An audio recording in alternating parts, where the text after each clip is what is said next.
Welcome back, ladies and gentlemen. It's been a bit of a long day, but we've got one more best of three still to be played between Wildcard and Okami. Welcome back on in. Of course, this is a big one, but at the very least, whoever does lose is not going to be out of the playoffs.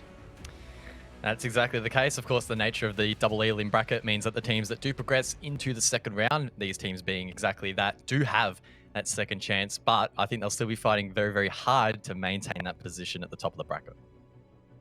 Obviously, I think coming into this as well, Wildcard certainly are going to be favored. Okami did look good, though, against Noble 2-0 about 4 hours ago, roughly. I think it was that it finished about 4 hours ago. So they're also fresh. I mean, is that also going to be potentially a bit of an advantage for Okami? They've already played a best of three today. They won that. They're looking good, bit of form.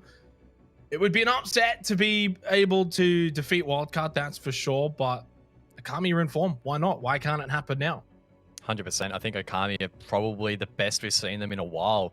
Yes, historically, Okami, or when they were previously known under banners such as Mindfreak, have often been one of, if not the best team sort of in the region, throwing it up against some of the other teams that are up there. But unfortunately, they did start off quite rough this season, but they have recovered very, very well. And the 2-0 against Noble earlier today is a very good sign. Have a look at the lineup for Okami LFO. Of course, don't forget they are looking for an organization. Jack Dad, Joker, Cutie, Spacker, Ippy Style. These guys have been here before. They've gone and done it, and we've technically got the grand final rematch from Six Masters.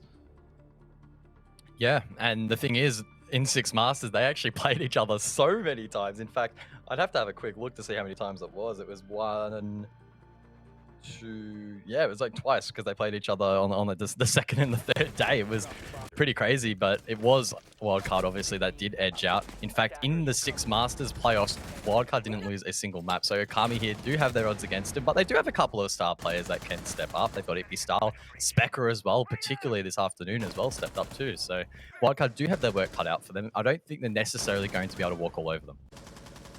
Just some of the highlights from earlier this afternoon from Okami's win over Noble, which wasn't a total surprise, but I mean, I had Noble.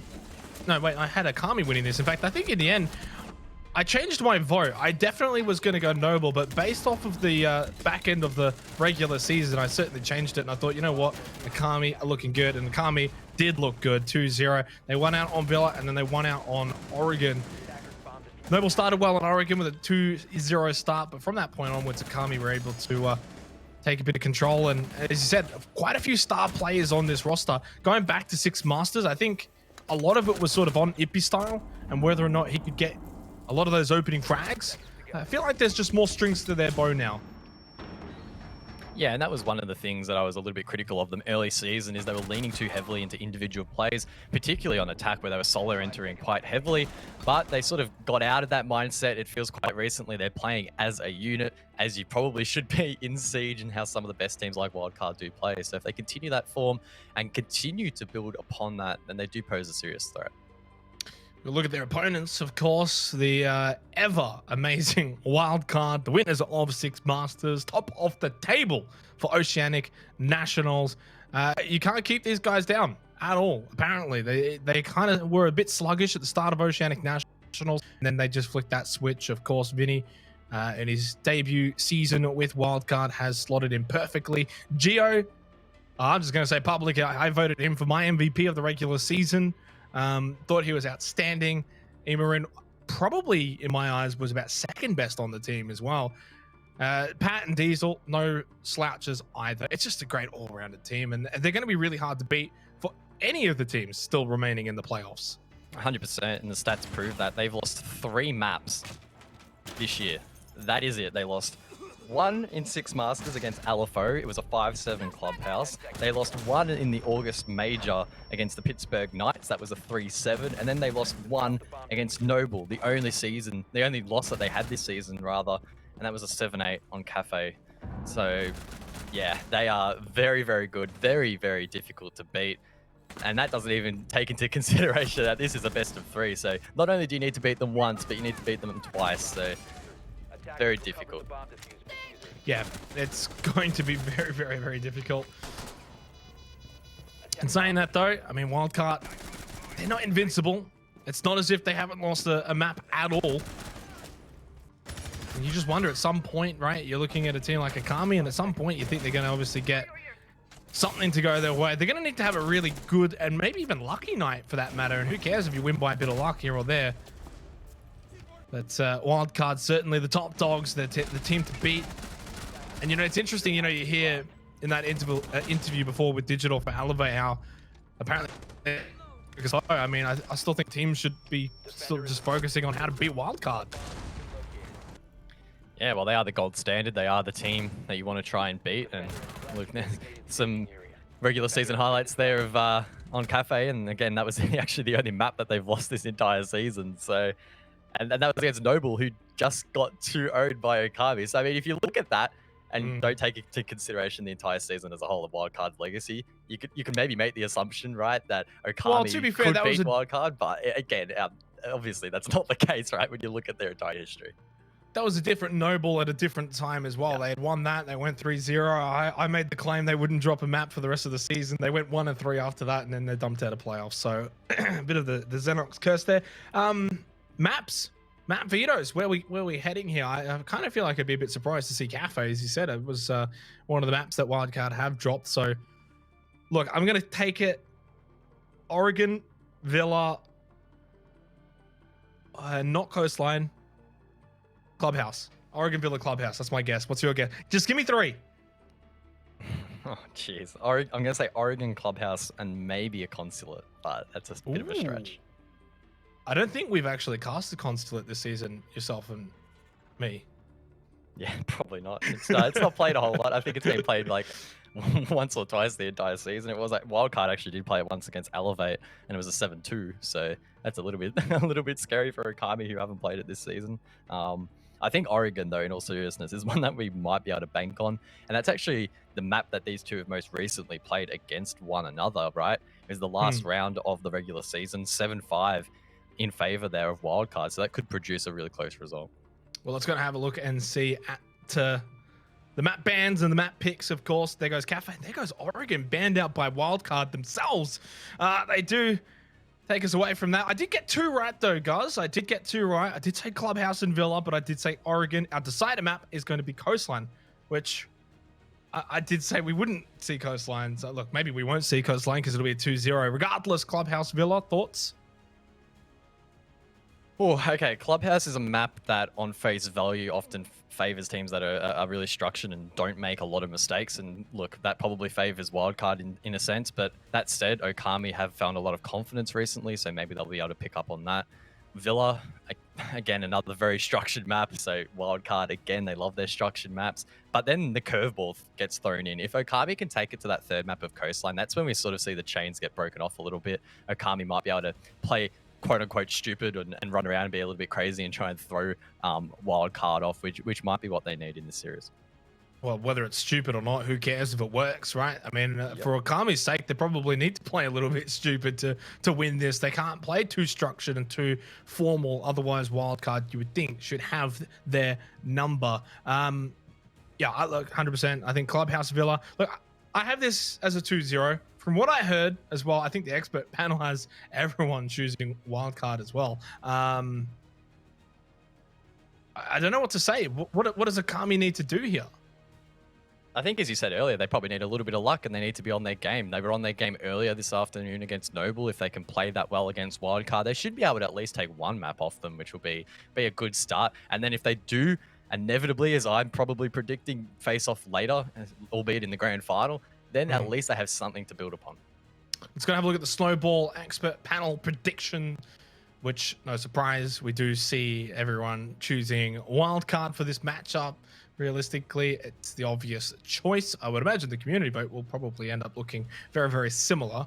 Yeah, it would be a big upset if Okami was to knock off Wildcard, force them down to the lower bracket, and force them to run the mini gauntlet that it would be.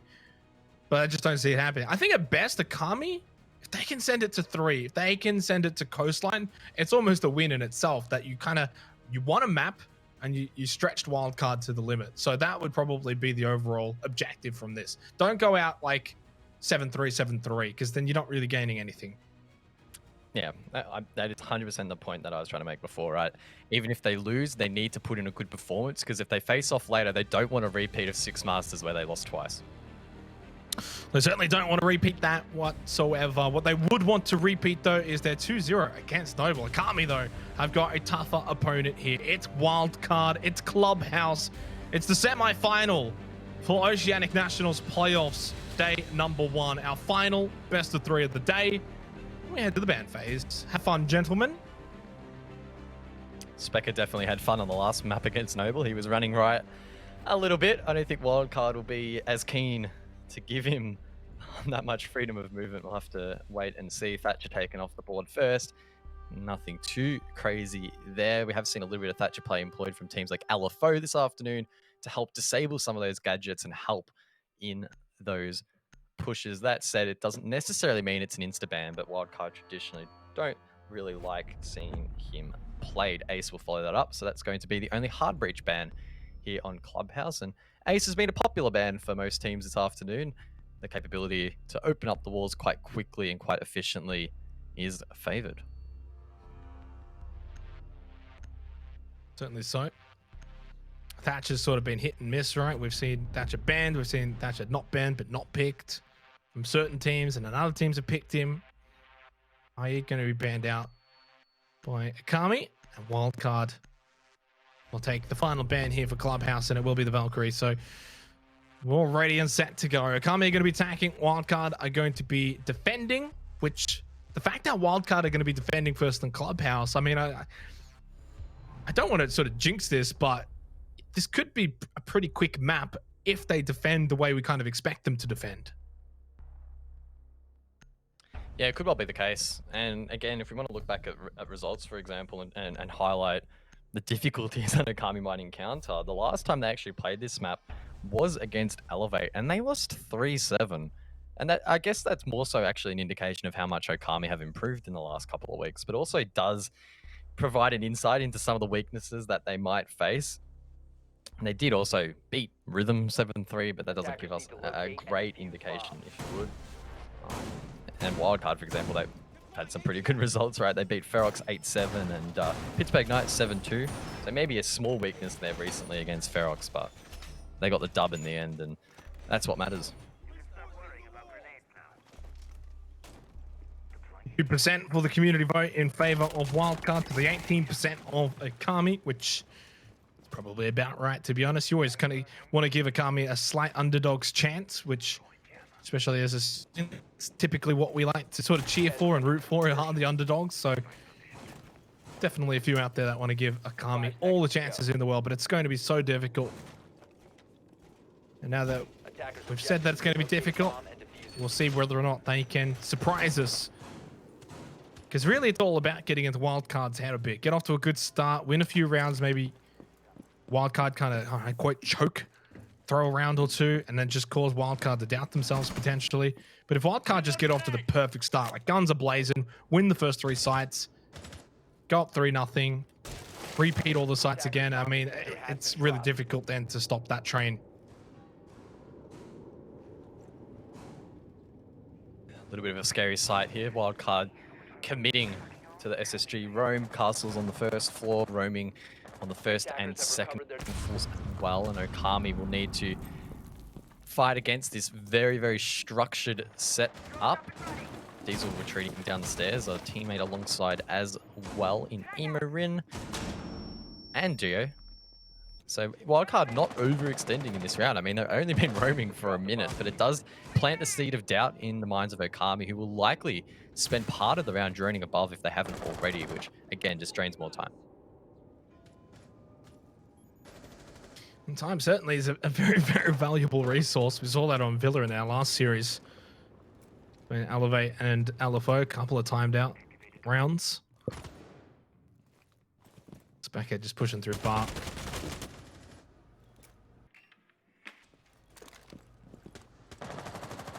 Certainly you would think Akami would be expecting roam from Wildcard, but it's not going to be the case. Just gonna literally turtle. I mean, they're all like within 5 meters of each other. Besides the big wall, obviously, Yes, the big ball. It's a minute to go now. Okami trying to work the side. Cutie comes in with the sledgehammer, able to open some lines to the side, and Joker with the Mav torch over towards Dirt might get an entry point over in that location. I'm still trying to get a sense as to what Okami are really trying to achieve here. The hatch has been opened, which is nice, and it's actually going to be quite difficult for Wildcard to deny that drop, particularly if Dirt control is forfeited as well. So if Okami can potentially stack the hatch, stack the hallway as well, they might be able to get this plant down, but it still will be difficult. A lot of C4s on the board as well here for Wildcard to try and deny. Attackers recovered the diffuser. 25 seconds remaining. This is not bad for Okami though, just a 5v5 guns blazing. If they can win a couple of 1v1s, it'll certainly get them off to a good start in this round. Cutie will get the opening frag onto Vinny. Diesel fine here with the C4. Will he be successful? Yes, indeed he will be. That's the question answered. And following that C4 kill onto Ipistal, Imarin was able to find one as well. Joker going for the plant. Jack that from below. Sorry, from above, drops below. But unfortunately, out of time, Wildcard will take the round after stopping this plant, which apparently the replay just wanted to cut short. Good start for Wildcard, and expected start really for Wildcard. It's going to be difficult for Okami to crack them, and we've seen it time and time again throughout the season. We saw it in Six Masters as well when these two teams faced off, and that was actually back in the time when you could probably confidently consider Wildcard to be #1 and Okami to be a pretty solid #2. In Oceania, a lot's changed since then. We saw teams like Pittsburgh Knights rise up and Okami fall back down, but seemingly out of nowhere now, Okami are trying to reclaim that second spot. Doesn't mean, of course, it's going to be much easier to take down Wildcard than it was back then. In fact, it's probably actually going to be even harder. So, look, still skeptical as to whether or not Okami can bring the goods here, but who knows? A long, long way to go. Yeah, and that's the thing. It's not like it's just the best of one, which best of ones can kind of snowball very quickly. Go up 3-0, repeat, and then it's 6-0, and then that's it. You're done. Although I will say, I mean, this is Okami's map pick technically. Although I feel like in a series like this, cool, you've picked the clubhouse. I'm sure Wildcard are terrified. You know, like it's not like it's like an overwhelming advantage just because you've gone clubhouse and it's your pick. So I don't think I would want to sort of hang my hat on that as any reason for winning or losing. But CCTV, Cash, Geo's going to hold rafters, and we've seen this millions of time, and we'll see it 1,000,001. Yeah, just backing up on that point you made earlier, of course, the regular season was all best of ones. So your map pool didn't necessarily have to be that deep. Best of threes in the playoffs will expose teams that don't have the deepest of map pools. And traditionally, and probably still to this day, Wildcard have one of, if not the deepest map pool. I remember back in the day, their only real weak map, or the one map they didn't want to ever go to, was Border. And now that that's out of the map pool, they don't have to stress a whole lot about that anymore. And it looks like maybe their Instaban now is Oregon, which we've seen them do quite a bit. So, I mean, if you can have a 6-map pool, or 5 or 6-map pool, you're looking pretty good. So I don't think, as you mentioned, Wildcard will be at all disturbed by the fact they're heading to this map. In fact, they're probably going to be pretty confident. Attackers have located. Yeah, definitely agree with you there. Also, what makes Wildcard, and not just Wildcard, but even teams like Knights, so strong is maps don't affect them. To be fair, I think the majority of teams are always going to feel quite comfortable on most maps. It's only if you really can sneak through a map that a team, usually maybe like Instabans, for instance, and for whatever reason has a brain fart and just lets it through. Which has happened. But that usually does not, well, it doesn't happen that often. I think it happened once this season with like Noble or someone crazy. I don't know. But yeah, very rare, very rare. Anyway, minute 10 to go in this round. In fact, Pat actually being lit up quite a bit there by the Vulcan shield being exploded. Half HP left in the bank as Okami are now trying to open up that con wall. Not sure if there's denial on it. There may be a mute jammer, and that's why they are delaying. And yes, that will be the case. Mute jammer just to the right alongside that Banshee delaying this push from coming through. Pat actually able to impact Trick that as his dying wish. 4v4 now. Okami might be forced to filter through the doorway, and Wildcard will be in a very nice position to mow them down. And there's like no pressure as well from Garage as well. So Gio's just going to be able to sit at that rafter. He can look into CCTV. Pretty much free of charge. Although, I mean, Jack Dad's trying to keep an eye on this hole that has been opened up. Apparently, Ippy Style just quickly finds two. Gio does get flushed out as well from rafters. Vince trying to come in and save the day, and that's really what he needs to do. To save this round, you got to clutch it up. 1 versus 2. It's not going to happen. Oh, well, he'll have a bit more time, obviously, once this diffuser does get planted by Jack Dad. But taking that bit of damage at the little end of that exchange, that's going to make it so difficult. And yeah, Cutie watching top red. That's going to be the round win for Okami, and it's always a nice feeling to get on the board early against a team like Wildcard. Yeah, they didn't get that comm wall open, but they still made it work, which is quite impressive, really, that they were successful. Either way, though, that round done and dusted. Now it's time to head to gym bedroom, and in a similar fashion to how upstairs on Oregon can be a little bit deal-breaking as to a team's ability to win a map, sometimes gym bedroom can be that linchpin. It's the site that is typically the third favorite, or the tertiary choice, if you would, for the defense, and it will be on this occasion for Wildcard. If they're able to close this one out, then they're looking pretty good. They can head back to cash or even basement now and get that round under the board, and they'll still be able to extend that lead. If they lose it, though, Okami find themselves in a pretty decent position, and that plants some doubt in the back of the minds of the Wildcard players, because that means that they've actually unsuccessfully or been unable to defend two independent sides, which is a little bit concerning on club. Yeah, certainly wouldn't be ideal. I mean, you never want to lose a round. In saying that, I feel like if Okami wins this round, we would expect Wildcard, head back down to basement, tie it up 2-2, and then they just get another shot at these two sites and look to then win the half 4-2. So, obviously, still a lot of water to go under the bridge. Round still to be played.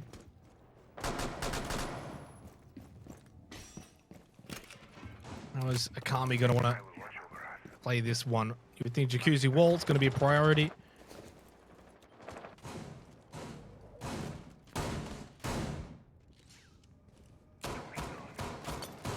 I'm not seeing anything too unorthodox here from Wildcard. I mean, they're extending over towards cash. Pretty expected. We're also seeing Pat, for example, holding Logi to prevent the rush in. Again, nothing too crazy there. And Emo in towards site. Vince here, a little bit of a wild card, if you would, down below, playing down towards Secret, maybe trying to find an early entry. And look, his shot looked on point last round, unable, of course, to clutch up, but still found a nice 2K. And, I mean, he did come in to fill the role of Ethan, right? So you'd be hoping that he'd be sharp on the sticks. And so far, at least, here on Club, it's looking like that. And, in fact, the whole season has been pretty strong for him as well. Albeit maybe a little bit inconsistent. So you'll be hoping that he's having a good afternoon for the next 3 afternoons. That's certainly true. Jacuzzi Wall just slowly being worked on by Joker. Cutie helping out as well. Specker and Ippy Style gonna hold the windows as well into gym bedroom. So they've kind of got this surrounded nicely, but it's the usual play that Wildcard will be expecting. One behind the flipped mattress, one in the bathroom. Ippy Style gonna see what he can find. There's a mute chamber in there somewhere as well. Question is, we haven't seen for a while, where's Vinny? Don't know. Let's have a look. A minute to go. Okay. Oh, he's in a boring spot. He's in cash. Nah, we don't have to watch it. Ah, well. He's in a key spot though. It might be boring, but it is key. He has the long line of sight in towards the vault-ins, over towards bedroom, and is also preventing Jack Daddy from doing anything too crazy from CCTV. So he might have a little bit of action soon. The rest of the team feeling the pump a little bit, but I wouldn't say it's enough to make them feel uncomfortable just yet. Okami still need to try and find a pick or two, because Wildcard, they're in prime positions now to deny any entry in towards the side. Never mind a plan. Well, they're not going to be able to open up this bathroom wall.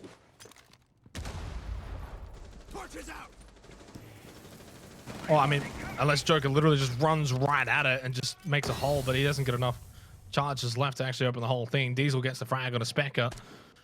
The fact that they haven't got that wall open is going to make things difficult. Jack Dad, though, does catch Geo off guard on the sub roof, and then also Diesel falls to Epistar. Vince trying to see if he can find a peek from CCTV, but is unsuccessful. Imran's down as well. Although time to get the diffuser down. Epistar leaving it to the very, very last second.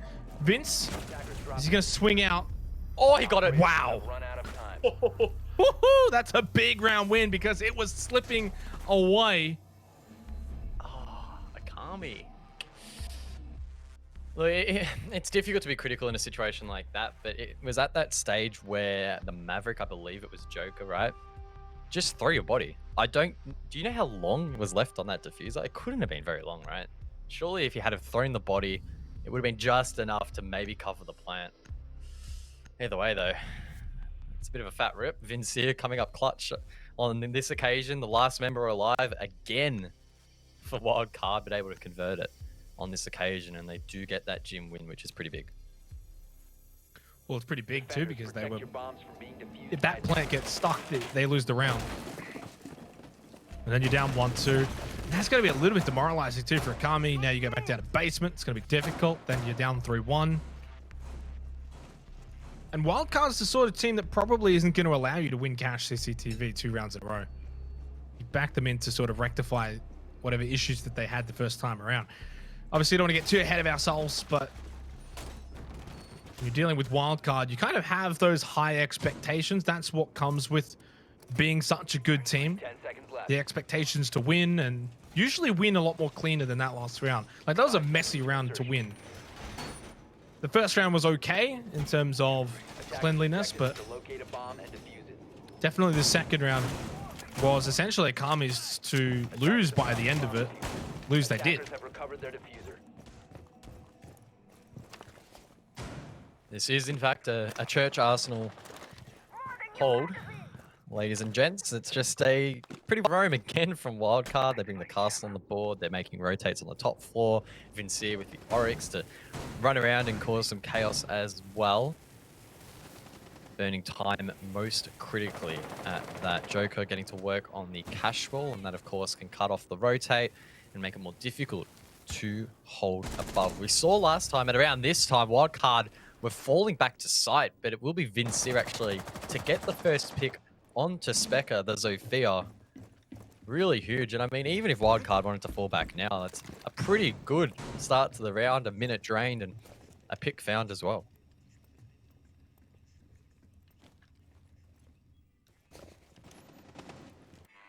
Yeah, free kill. Can't go wrong with that on the site. That's obviously kind of difficult lower to take. You did bring up the point, though, that Wildcard fell back really early first time on this Church Arsenal defense, and they essentially turtled up almost immediately. This time around, they are roaming and putting that pressure that they didn't necessarily do on that first round. They kind of faked it, really, on the first round. They acted like they were going to be roaming around, but they didn't. They were down in turtling in the basement. This time around, though, they've made it look like they've done the same thing, castle barricades and all of these things, but this time they're actually in these positions and actually rotating. And it's just playing those little mind games with Okami.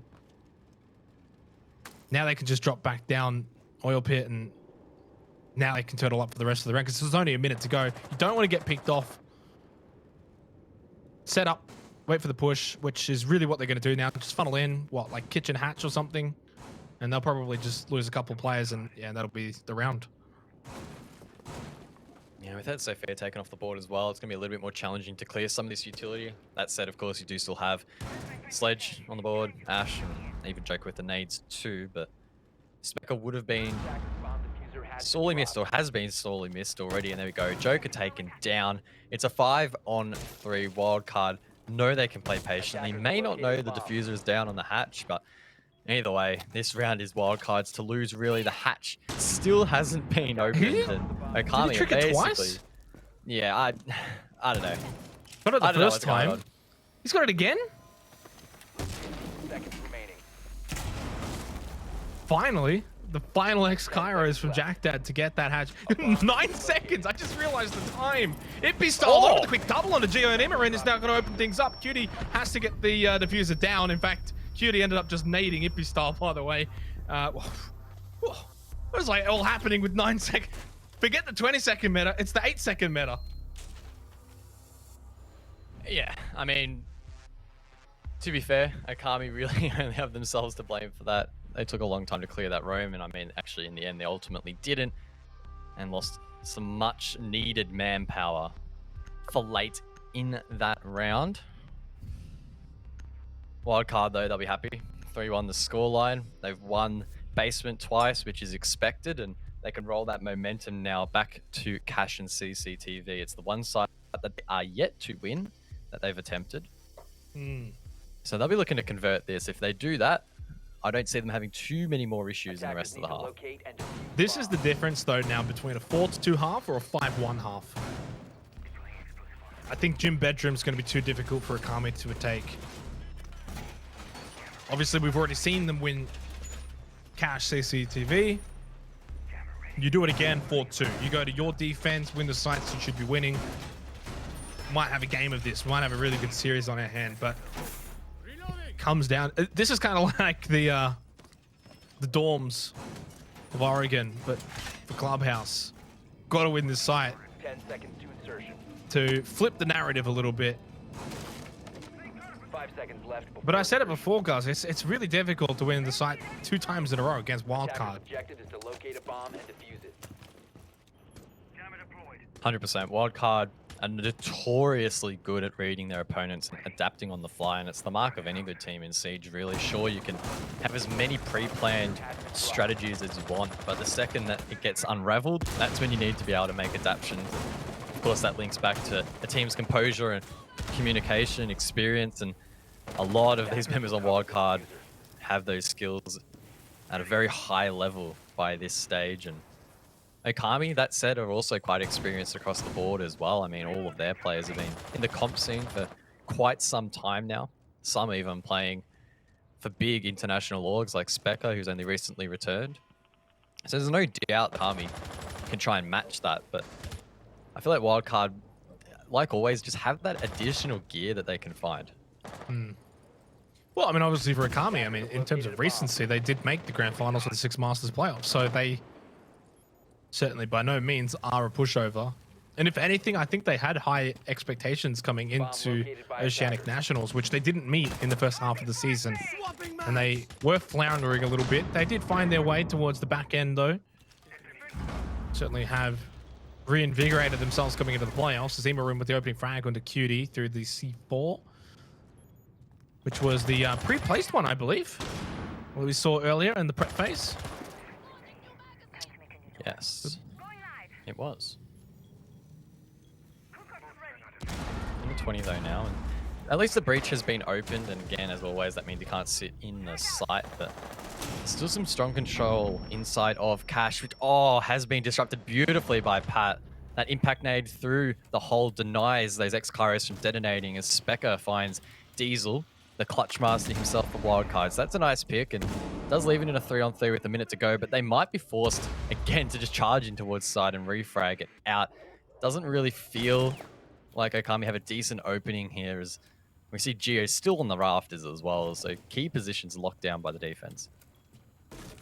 But there's a bit more pressure on Geo this time. Ironically, the last time around, there wasn't actually that much pressure in Garage from Okami, even though they did win this site. Geo did have a bit more free reign. This time around, he is pressured, and apparently he's now down. Joker pushed in. Joker has successfully taken rafters. And Okami have the numbers advantage. They've got good position.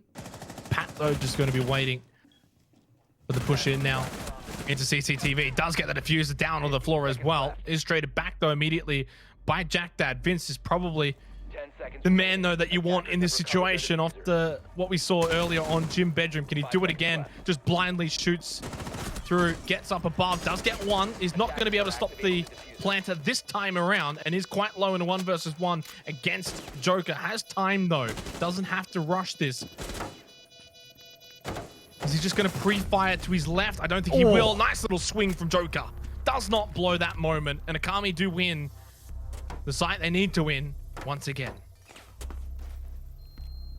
Well timed on the swing there from Joker, and again, Vinny left in another clutch scenario. That's at least 3 times now that I can think of where he's been left in that sort of situation, which is a little bit confronting for Wildcard. Normally, they're able to deny the entries and play very strong plant denial as opposed to leaving it up to individuals in the post plant. Nonetheless, though, Cash 3C DV, maybe it's just not their day on that objective. They've attempted it twice and haven't won it once. So they'll head back to Gym Bedroom, which they've attempted once, won once. So good strike rate for them so far, and they are in a decent position to extend that lead to a 4-2. That said, Okami so far have been solid. They're not getting trampled. They're putting up a fight. And you'd hope so. It's their map pick, but we did say just how difficult of an opponent Wildcard would be. Yeah, 3-2 is a good little scoreline to be at right now for Okami. They get a good shot at tying up half 3-3, which I think they'd be more than ecstatic with that first half if they can get it 3-3, switch over to their own defense, have a bit of a try themselves on the defense. But for Wildcard, 4-2 just gives them a little bit more of a peace of mind, I would say, versus 3-3. 3-3 might just bring some doubts into their minds a little bit as to where they're at coming into this series. Okami winning a very, very important round there and heading over to Gym Bedroom, which it's not the biggest safe haven sort of site. I mean, even the match that the round that we saw before, coming down to pretty much a Vinny clutch was the only reason why Wildcard was able to win it. So it's certainly vulnerable if Wildcard do misplay it a little bit. Makes it 3-3, and then we got ourselves certainly a map.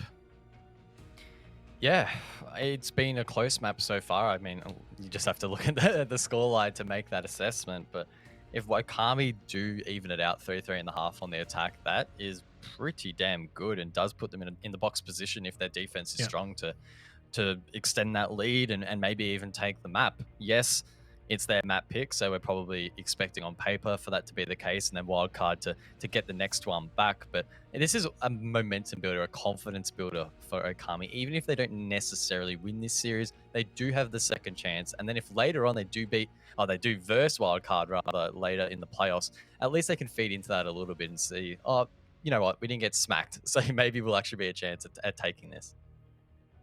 Yeah, 100%. I mean, Okami are playing well, right? I think you brought up the point earlier, LFO, you said they were playing well in their games. Regardless of the scoreboard, they looked like they were playing well. And I think you can say the same for Okami right now. I mean, heck, there's a round they should have probably already won. In another world, it's probably 2-3 if Vinny doesn't clutch that Gym Bedroom. And we could be staring down the barrel of an Okami 4-2, provided, of course, they can win Gym Bedroom again. The only site that Wildcard have looked clinical on is basement, Church Arsenal. That's about it, really. The other two sites upstairs, they have been a bit messy. Does mean, though, of course, that for Wildcard, they're a team that fixes their issues pretty quickly. They adjust on the fly. Means you can't just sort of bank on that for the rest of the map. I would be surprised if they're Wildcard's own attack, they're able to take those sites. So, Okami have looked good, but long way to go. 3-2. If they win Gym Bedroom here, 3-3, I give them all the chance in the world to send it to OT. We'll see if that can happen, though. Yeah, and I mean, if we're going to maybe look at some of the key players so far, one player that comes to mind is Vinny for Wildcard, who's been put in these clutch scenarios time and time again. And his conversion rate's actually been quite good. It was unfortunate for him that he didn't win that 1v1 against Joker, who swung wide at the perfect time. He has come up clutch previously, and that's a good sign for Wildcard. As I alluded to earlier, he was brought in as a replacement for Ethan, who did step down heading into this season, and he had to fill pretty big shoes. Ethan was one of, if not the top performing player in Six Masters, so very tough role to fit into. But Vinny so far this season has done a pretty decent job, and so far here on the first map of the playoffs is doing an admirable effort as well. I think right now what I haven't seen enough of is Geo. I think someone who I rated as the MVP for the regular season, and for how successful he was in the regular season, has he been able to have much of an impact so far? I mean, we're only 5 rounds in, to be fair, but just want to see a little bit more from him, I think, considering how great he really was in the regular season. In saying that, we go back one series and you look at a guy like God Legion, who had a very disastrous coastline, but the other two maps on Villa and Oregon, he was amazing. So you can have a bit of a poor start and then obviously find your way back into a best of 3 series, which of course is exactly what this is. We're only on the first map, by the way, if you've just tuned in here, as we are in a rehost for the first map, Clubhouse, between Wildcard and Okami. 3-2. Been a good start from Okami. They've looked good. We'll see if they can keep it going when we eventually get back in. But Wildcard just don't look at 110%. They look like 90% right now. And if Kami can capitalize, who knows? Maybe they can get this map. Yeah, and I mean, that raises an interesting point, right? How hard do Wildcard go in this matchup? They have to consider a lot heading into this matchup, right? If they win this map, they guarantee top 3. They do qualify for the major, and that's what they're aiming for in this competition, right? They want to qualify for the Oceanic Major, win the Oceanic Major, and then they'll have enough points to qualify for the 6th Invitational. It's up to the other teams to try and steal those points away effectively, and then unfortunately no one will have enough points to actually qualify in Oceania for the major. So yeah, in these earlier matchups in the bracket, how hard are they going to go? How many strats are they willing to reveal? Because they know that these teams are going to VOD them for later in the playoffs. You've got the likes of Pittsburgh and LFO who will verse the winner of this match later on as well, and I'm sure they're probably sitting at home watching this as well. So yeah, how hard will Wildcard go? I think there's probably still a lot of room for them to bring it to that next level. Will they actually activate that? Who knows? I'm sure they'll be pretty confident heading into the 2nd and 3rd maps later, which of course is Villa and Coast. So final round of the first half for the first map of this best of 3. Gym Bedroom for the 2nd time, which last time out, it was Wildcard who did pick up the win on this site. Although, bit of fortune. Just a bit lucky, really. I mean, obviously, Vinny's got to be there. He's got to take those shots. But I think we could both agree it probably should have been a round win for Okami had they played it a little bit better down the stretch. Yep, I would agree.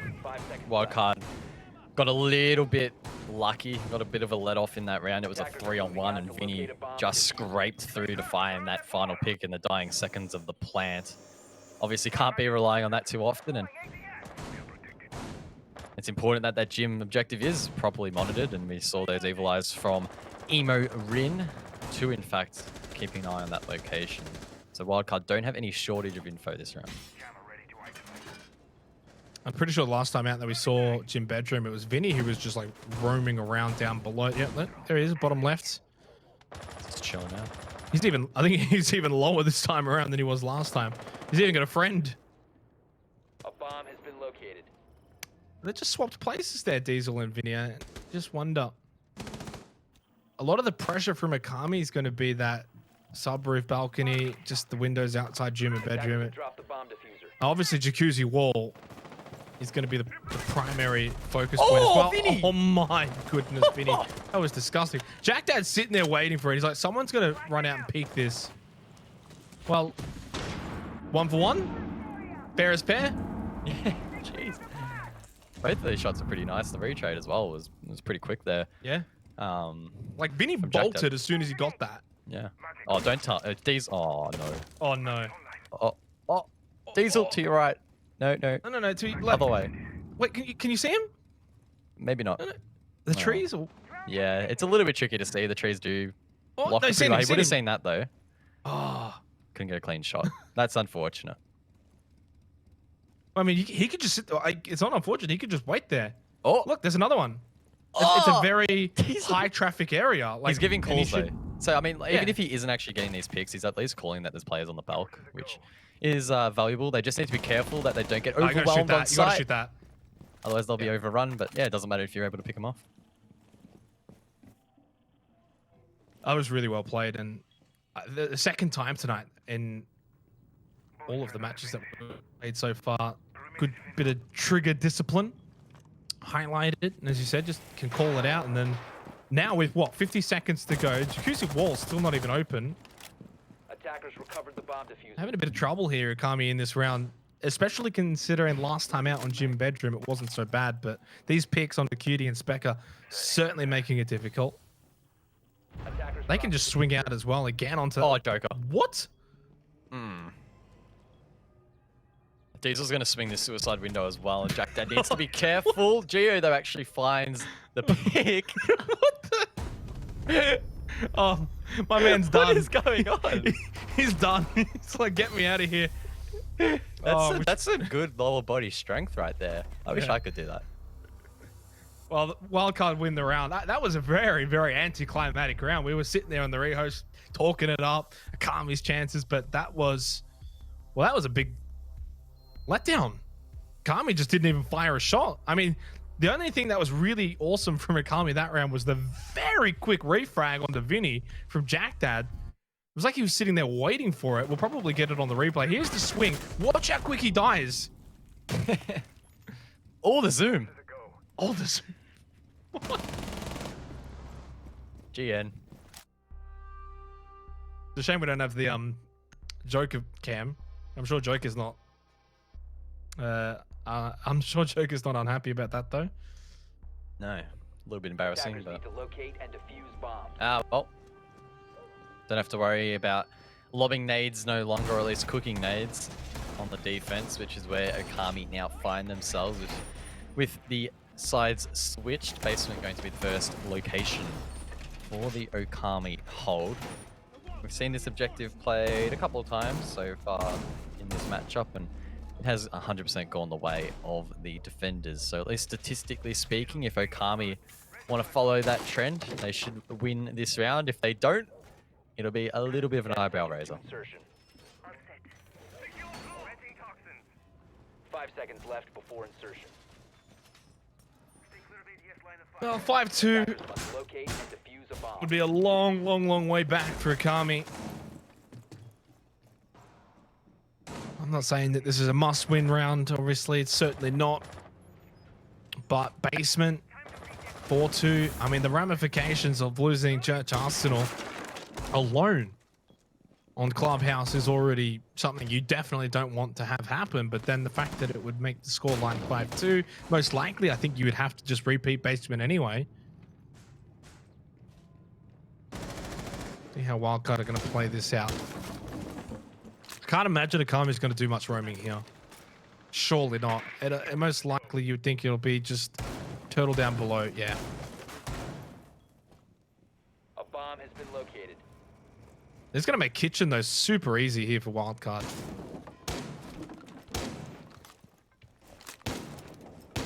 Lots of vert being established by Gio. That's through 2 floors nonetheless. Watching all the way down in towards Armory. Oh my god. You wouldn't want to die to that. That would be quite frustrating. Gio as well getting to work in the hallway too. That skeleton key doing a lot of damage. And Wildcard, we know they like to take their time setting up these attacks. So far, it's the same old. Really, not a whole lot to comment on other than Wildcard are butchering the floor and Okami is sitting there waiting for the execute. Well, I mean, that is what is to comment on, though, is the fact that Akami have just given up on this. Well, not even given up. They never even really gave it a try in terms of, like, kitchen defense. It's just simply, we're going to just turtle down below. We're going to hope that we don't die to anything like the nades, for instance. We've got to hope that no one picks us through the floor. And then with maybe 30 seconds left, Wildcard haven't got any of us, and we just outgun them when they drop down. And that's the play. That's probably the plan. Wildcard are Located by attackers. going to want to obviously try and see if they can get one pick before dropping down. It just leaves it all up to a bit of a Attackers' bomb 50-50. diffuser has been dropped. Attackers recovered the diffuser. I think you got to put a bit of pressure onto Dirt, though, in this situation. Knowing they're going to be tunneling, you got to go Dirt. You probably go towards Blue as well, and then have one in Kitchen. You got to just pressure all the sides, because you know all 5 are down there. 30 seconds left on the board. Vinny coming through Dirt Tunnel. And it looks like Wildcard are trying to pincer from as many positions as possible. A lot of this attack, though, has been headed in towards Blue. Emo Rin on the Zephyr to really strike this attack alongside Geo, but the smoke is providing a little bit of cover. Doesn't matter, though. Geo still finds that pick. Diesel as well. And with 10 seconds left on the board, oh my word, they are dropping like flies. It's Joker left in the back of Church. Not really the position you want to find yourself in. Gio has the cross shut down. Wherever this man walks, he's likely going to be gunned down. Joker has found an opening, though, in towards Blue, but that mirror is now being used against him. He knows that, and he's forced in towards the hallway. Wildcard will read into that. They know exactly where this mirror will be coming from. As long as they win the one or trade it out, they should be able to convert the round. Joker doesn't quite get the pick. Does lay a bit of damage onto Pat, though. This is potentially winnable, but no. There we go. Vinny from Dirt finally comes through, gets the pick, and Wildcard says goodnight. Yeah, and in the end, Vinny from Dirt was the difference in that round. I mean, in the end, they did. They went for the pincer. They went for as many different avenues as possible, as you really should, especially when a team's just turtling up in basement. I mean, use everything you got.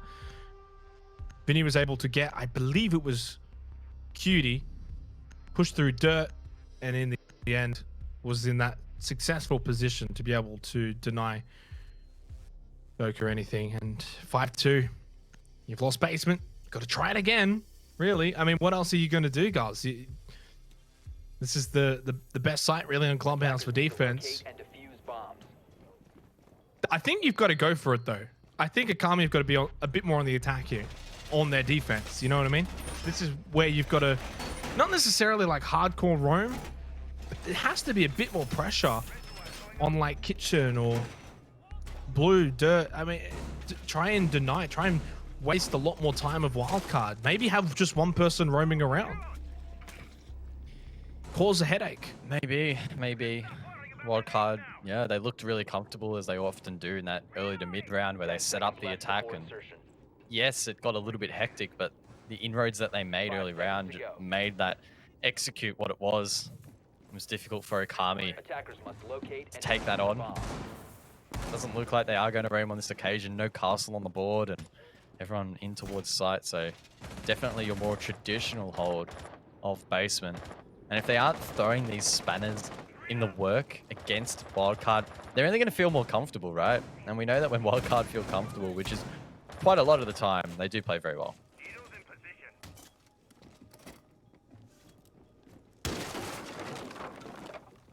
The Wildcard do the same, though. Do they just play the same way?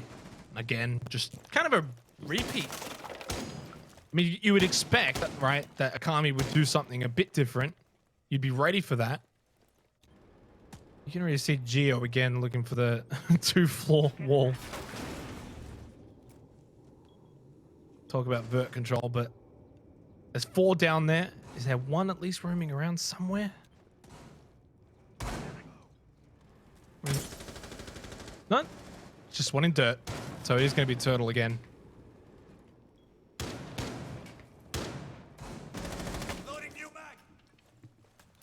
Minute 45 now on the board. Again, Wildcard taking their time progressing.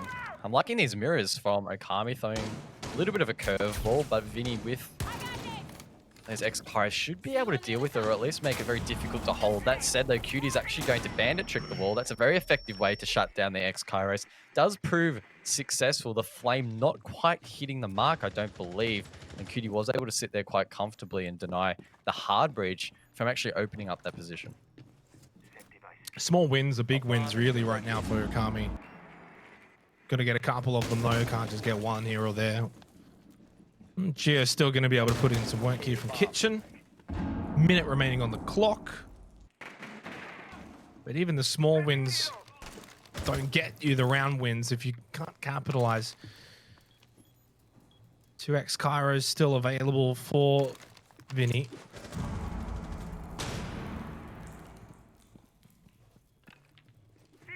Tries out the flash first. Whoop. Nothing much you can do about that. Great play from Joker with the C4. 40 seconds left, and now Wildcard down a player. If there's ever a time for Okami to get back into this map, this is it right now. 30 seconds left. They've got a man advantage as well. Pat's going to drop down eventually. There are still quite a few different avenues here for Wildcard, so if they do win a few of these 1v1s, it is still going to be difficult for Okami. 15 seconds on the board. This is where Wildcard will start to get quite explosive. Diesel downs Joker off the board. This is where it really starts to open up the round, and he in fact swings around and finds another with the pistol. That leaves it in a 2-on-2. Geo, though, unfortunately gets taken down. Specker finds 4 in this round, hovering over towards the back of Arbery. No one able to win that one, and he comes out on top. Well, It just gives them a lifeline, but now you're out of basement. 5-3. Can they stop what's going to be, not right now match point, but soon to be? Obviously, it all started with a great C4 from Joker. I thought Diesel did amazing here, by the way. Firstly gets Joker. Nice little swing around the back too. Catches Cutie from behind. And the 2 versus 2 left, though. It's Specker who comes up clutch. And we head over to CCTV and cash now for round number 9. 5-3. Wildcard still 1 round away from match point. Attackers need to locate and defuse as many bombs as they can. Good round there for Okami. Arguably like a bit of a solo play towards the back of Armory, which really shouldn't have been allowed by the likes of Wildcard, but nonetheless, that oversight does prove costly. Specker is never going to think twice about taking the opportunity to click some heads. When he's on, and currently, after the rehost, is going 5-2, which is a very, very solid effort. Top fragger, in fact, on the server off the back of that round. Keen to see how this round plays out, though. We are yet, in fact, to see it. 5 seconds remaining. Not sure if Okami will have what it takes to hold this out. Attackers are moving out to locate We'll make a combo on the board, though. We'll aid in that. Expect to see that garage hold and basically everything else we've come to expect on this side. I'm not seeing anything that's really groundbreaking at the moment.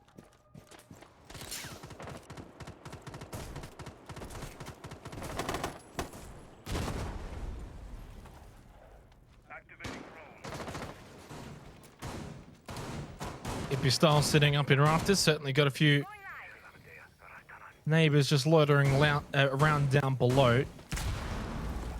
2 ADSs, there's also a mute jammer up there as well, next to the reinforced wall. Diesel over at Kennel's wall, gonna open that up. A bomb has been located. No? Not yet. Still a lot of time. 2 minutes on the clock, Joker. What's he planning to do here from top red? Just try and maybe be a bit of a nuisance for Diesel.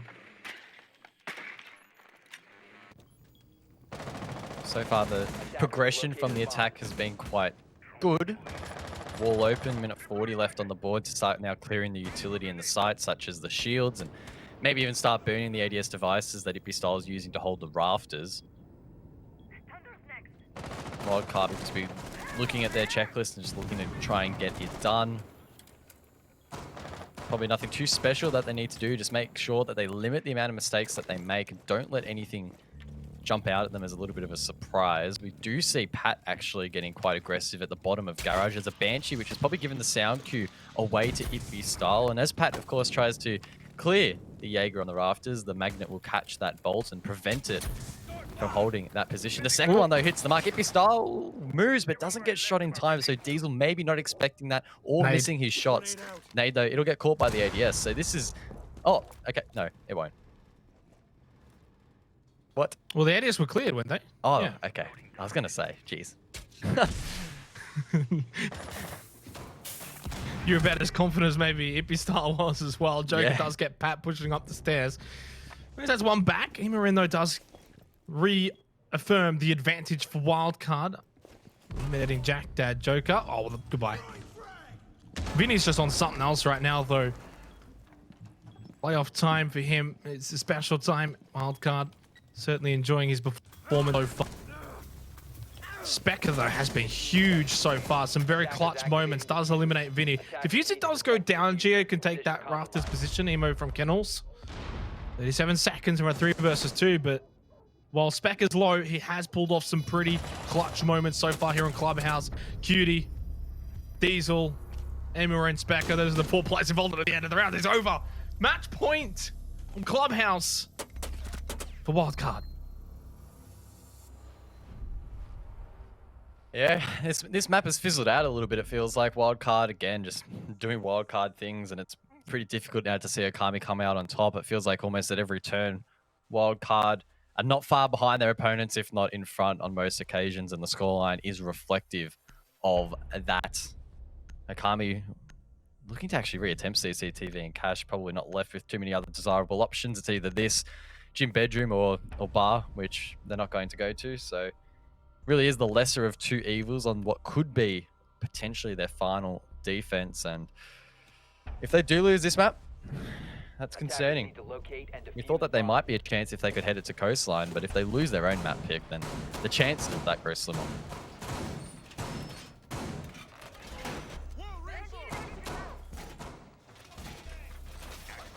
Multiple match points is never a nice feeling to have either. Definitely feels like, though, that round Okami could have been a bit cleaner and would have had a bit more of an opportunity, specifically in that round. Ippy almost, you know, able to avoid a bit of disaster up in rafters, but that nade at the end being his undoing. 0-1-4 since the rehost. Of course, we did have a rehost, so don't trust the KDAs on your screens for what they're worth right now, and it's going to be a similar play for Ippy, which I don't blame him. Double ADS. I think the difference is instead of moving closer to the door, move closer to CCTV and just maybe give it up. Even if I think you'd rather have your life than he's placed the third ADS now for that nade. It's like, all right, well, if the same thing happens again, I'll go to that spot and then that nade won't get me this time. Specker probing downstairs, maybe trying to find a pick, but Wildcard aren't typically the team where you will see too much solo entering. I mean, there might be an engagement soon alongside Geo. Drone may have missed his location. He doesn't seem very aware that there's a player behind him, or very cautious of the fact that that might be the case. Geo actually does win the wide swing, so it doesn't even matter. Specker's just gone, turned to dust. Wildcard now with the man advantage with 2 minutes to go. So much to still do, but yeah, that forces Okami now to really turtle in towards side. You can see there's not a whole lot they're doing in towards the side. It's quite passive at the moment, and Wildcard will probably start to run over them. But how many rounds have we seen this now, guys, from Okami's defense? I mean, mostly down in basement, they're just turtling. Now they're turtling here. Sometimes you got to meet your aggressors with a bit of aggression. It's hard to, I guess it's easy for me to sit here and say that, you know, they're going up against Wildcard. It's never an easy feat. But you got to do something. If you're just going to allow them to just walk towards you, they're going to take that and run. Now, this I don't mind. This is better. May not get Ema in here, as Ema just sort of goes a bit more over to the right. But Ippy trying something. Up. Now, I said trying something. Didn't work. I'm trying something. Yeah, no, I agree. That Claymore placement is very, very dirty there. It's probably Ema's Claymore as well. Yeah, that's quite unfortunate. Vincier finds a pick as well. This round's basically over. I feel like this map is almost over as well. Yeah. Xenox has just Drakdad and Joker to hold the fort. They're both trapped towards the top of the main stairs, and Wildcard are staring them down the barrel. They certainly are, guys. They certainly are. 39 seconds remaining. Dad, Joker. Got the map on the line. Fortunately, of course, this is the best of 3. We will be heading to Villa after this. It's not over yet, but Dad would need a 1v5 against Wildcard, and flawless round in the end. Probably just about deserved for Wildcard. Well, one thing I will say, guys, I said Okami probably don't want a 7-3, 7-3, best of 3. Well, the first map is 7-3. Does not bode well heading over to Villa, considering that this was, in fact, Okami's map pick. Although, as we've sort of alluded to, Wildcard own all the maps. Yeah, Wildcard may well have a 7 map pool. Who knows? It's really difficult to find any weaknesses in how they are playing at the moment. They've been on the up. They're continuing on the up. And with Okami losing that map, Wildcard is still sitting firmly at the top here in Oceania. That form is only continuing, only growing. And yeah, not too much to say about that map, to be completely honest. I mean, after the rehost, Wildcard just ran away with it, really. Okami just had 0 answers. Yeah, 4-1 after the rehost, wasn't it? So I guess you could use that sort of as an indicator as to maybe where things turned around. And going back to the first opening rounds, Okami didn't look so bad. You know, go back to that gym bedroom, that Vinny clutch. If Vinny doesn't get that clutch, there's a time where it could have been almost like 2-3 to Okami in their favor. It didn't happen, of course, and you can go for hypotheticals all day long, really. But in the end, Wildcard come up big. Vinny had some huge moments, though, coming up clutch like in that particular round, but just in general, franking out, and was certainly a standout for Wildcard, especially when, I called it out. I thought Geo was a little bit quiet for someone who I gave the regular season MVP to. I mean, I'd say that Gio probably didn't have to be too noisy in this match, right? 7-3 was pretty comfortable, and Vinny was the one that was clicking heads on most of the occasions. So Gio probably could have just sat back and had a cup of tea, and I think Wildcard still would have won that map, to be completely honest. It was, yeah, it was a bit of a walk in the park for them for most of these rounds. Not all. I will say that Okami put up a decent fight and did show some good glimpses on the map that was their pick, but ultimately they're just not quite at that same level that Wildcard are at the moment. Well, they do get a second chance, of course. It is a best of 3. We're going to go to a break, but when we come back, we do head over to Villa to see whether or not Okami have got a lifeline.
Well, this is not looking good for Okami. Fortunately, if they do lose this upcoming match, they drop down to the lower bracket. They got a lifeline, I guess, as we come back into this best of 3 semi-final between Wildcard and Okami. Welcome on back. It was Clubhouse 7-3, which means we're going to be heading over to Villa. And guys, I did allude to the fact earlier on that what Okami don't want is 7-3, 7-3. Well, it's now a possibility. Yeah, and honestly, I wouldn't be surprised if it's a little bit worse than a 7-3 for Okami here, unless they pull something crazy out. They did actually play quite well against Noble earlier today on Villa, so there's a little bit of hope there that despite this not being their map pick, maybe they can show Wildcard up to some extent. But the fact that they did just lose 7-3 on their own map pick is, yeah. It doesn't bode well for them. Does not bode well for them, no, that's for sure. Going over to Villa, which is of course Wildcard's map pick. So ultimately, it's going to be difficult. I think we can easily sit here and say it's going to be very difficult.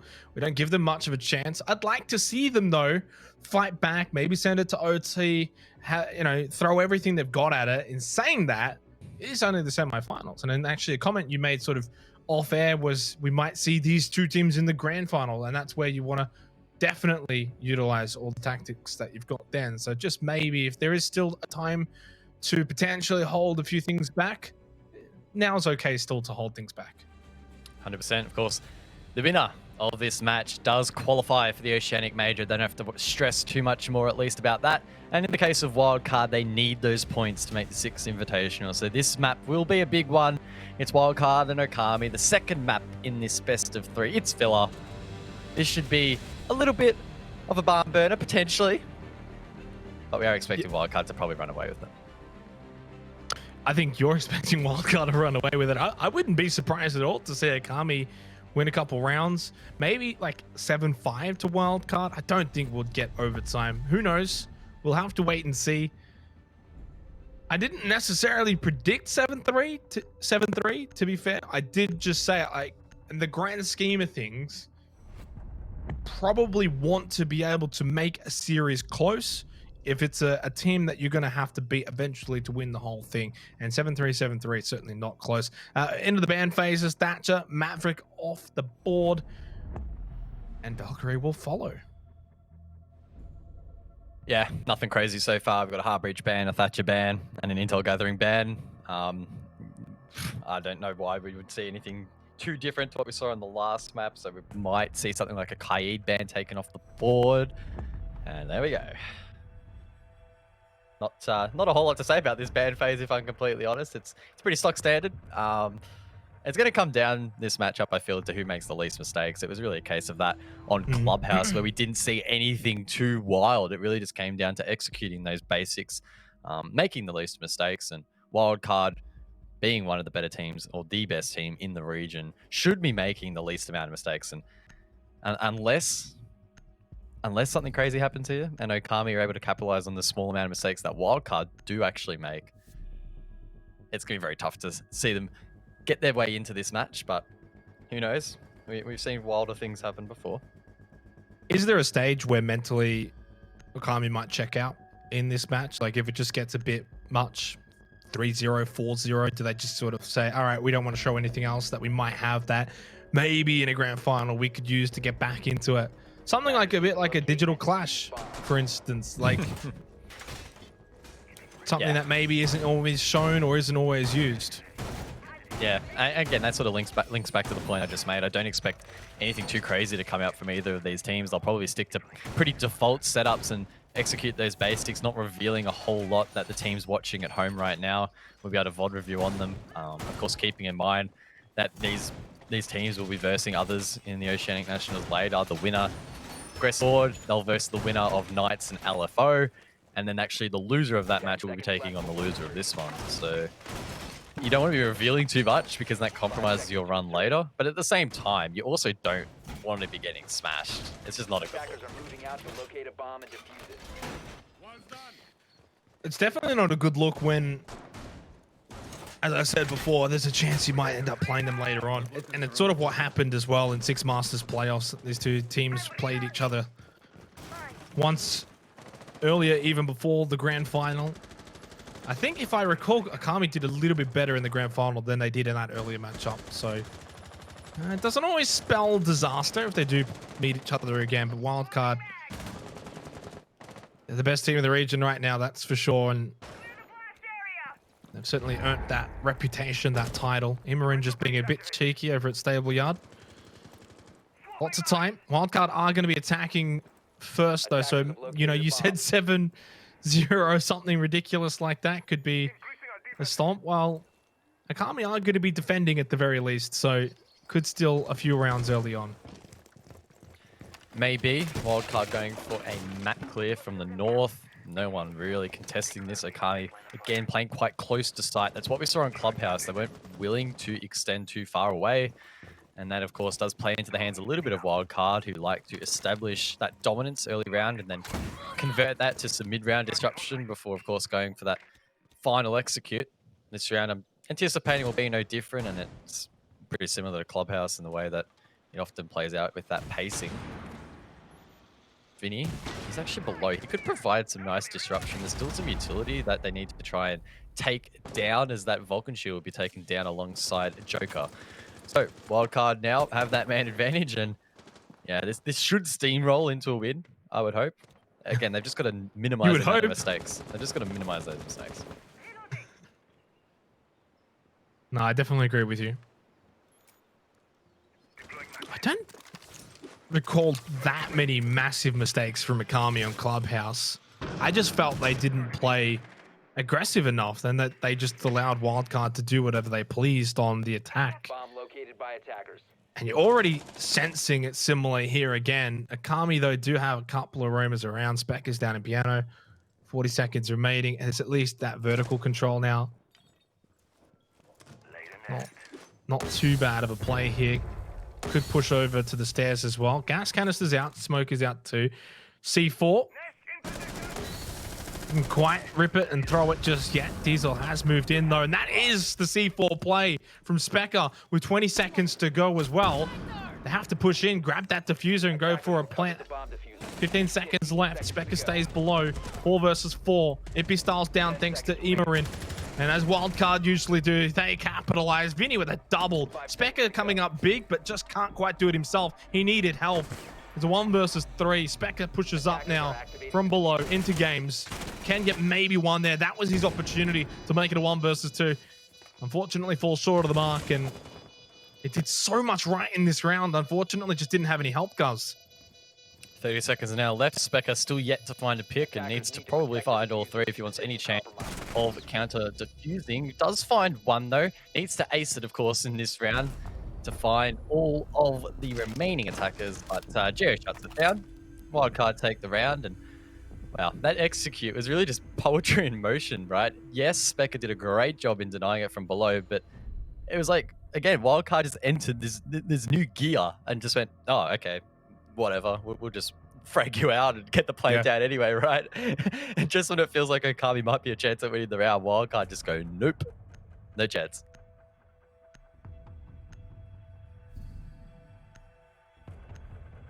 Back over to Aviator Games for a second try for Okami. Spec has been super impressive though. Absolutely super impressive today as a whole. Unfortunately, in that particular round, just didn't really have much backup to help him clutch it out. The C4 with 20 seconds left. Thought at that point, I thought maybe had done enough to turn the tide of the round. Wasn't to be, and to be fair, you kind of expect that from Wildcard, that even if they do have a slip up, 20 seconds left, it's almost like it doesn't even bother them. So head to round 2. Of course, a reminder for those who have maybe just tuned in, it's been a bit of a long day. Very earlier on, quite a few hours ago now, we did see Okami versus Noble. They won that 2-0. Following that, we went to all 3 maps in our second matchup, which was Elevate versus LFO. LFO ended up winning 2-1. And now we are in our third and final game for the day, or third and final set for the day. Wildcard currently up 1-0 in this best of 3 semi-final. And of course, we'll be back tomorrow for even more games. Yep. I need to adjust my sleep schedule, so I'm actually awake in time for tomorrow. because we have the first game. Just a lazy 1 p.m. or something. Yeah. Well, look, when you've got the sleep schedule I do, that is quite early. So. Well, to be fair, we have been in lockdown, so it's not like we can do anything.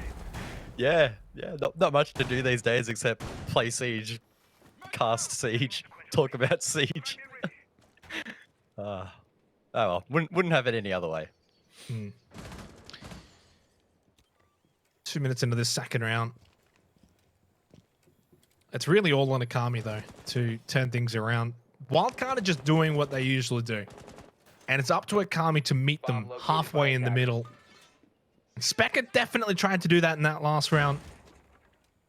We saw Ippy Style do something similar on Clubhouse where it ran into a Claymore going out of Garage.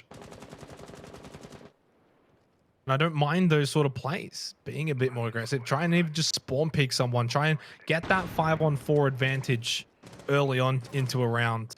Just little wins that they can potentially try and get. But instead, you've got 3 players sitting on the site. Beauty runs away now, though.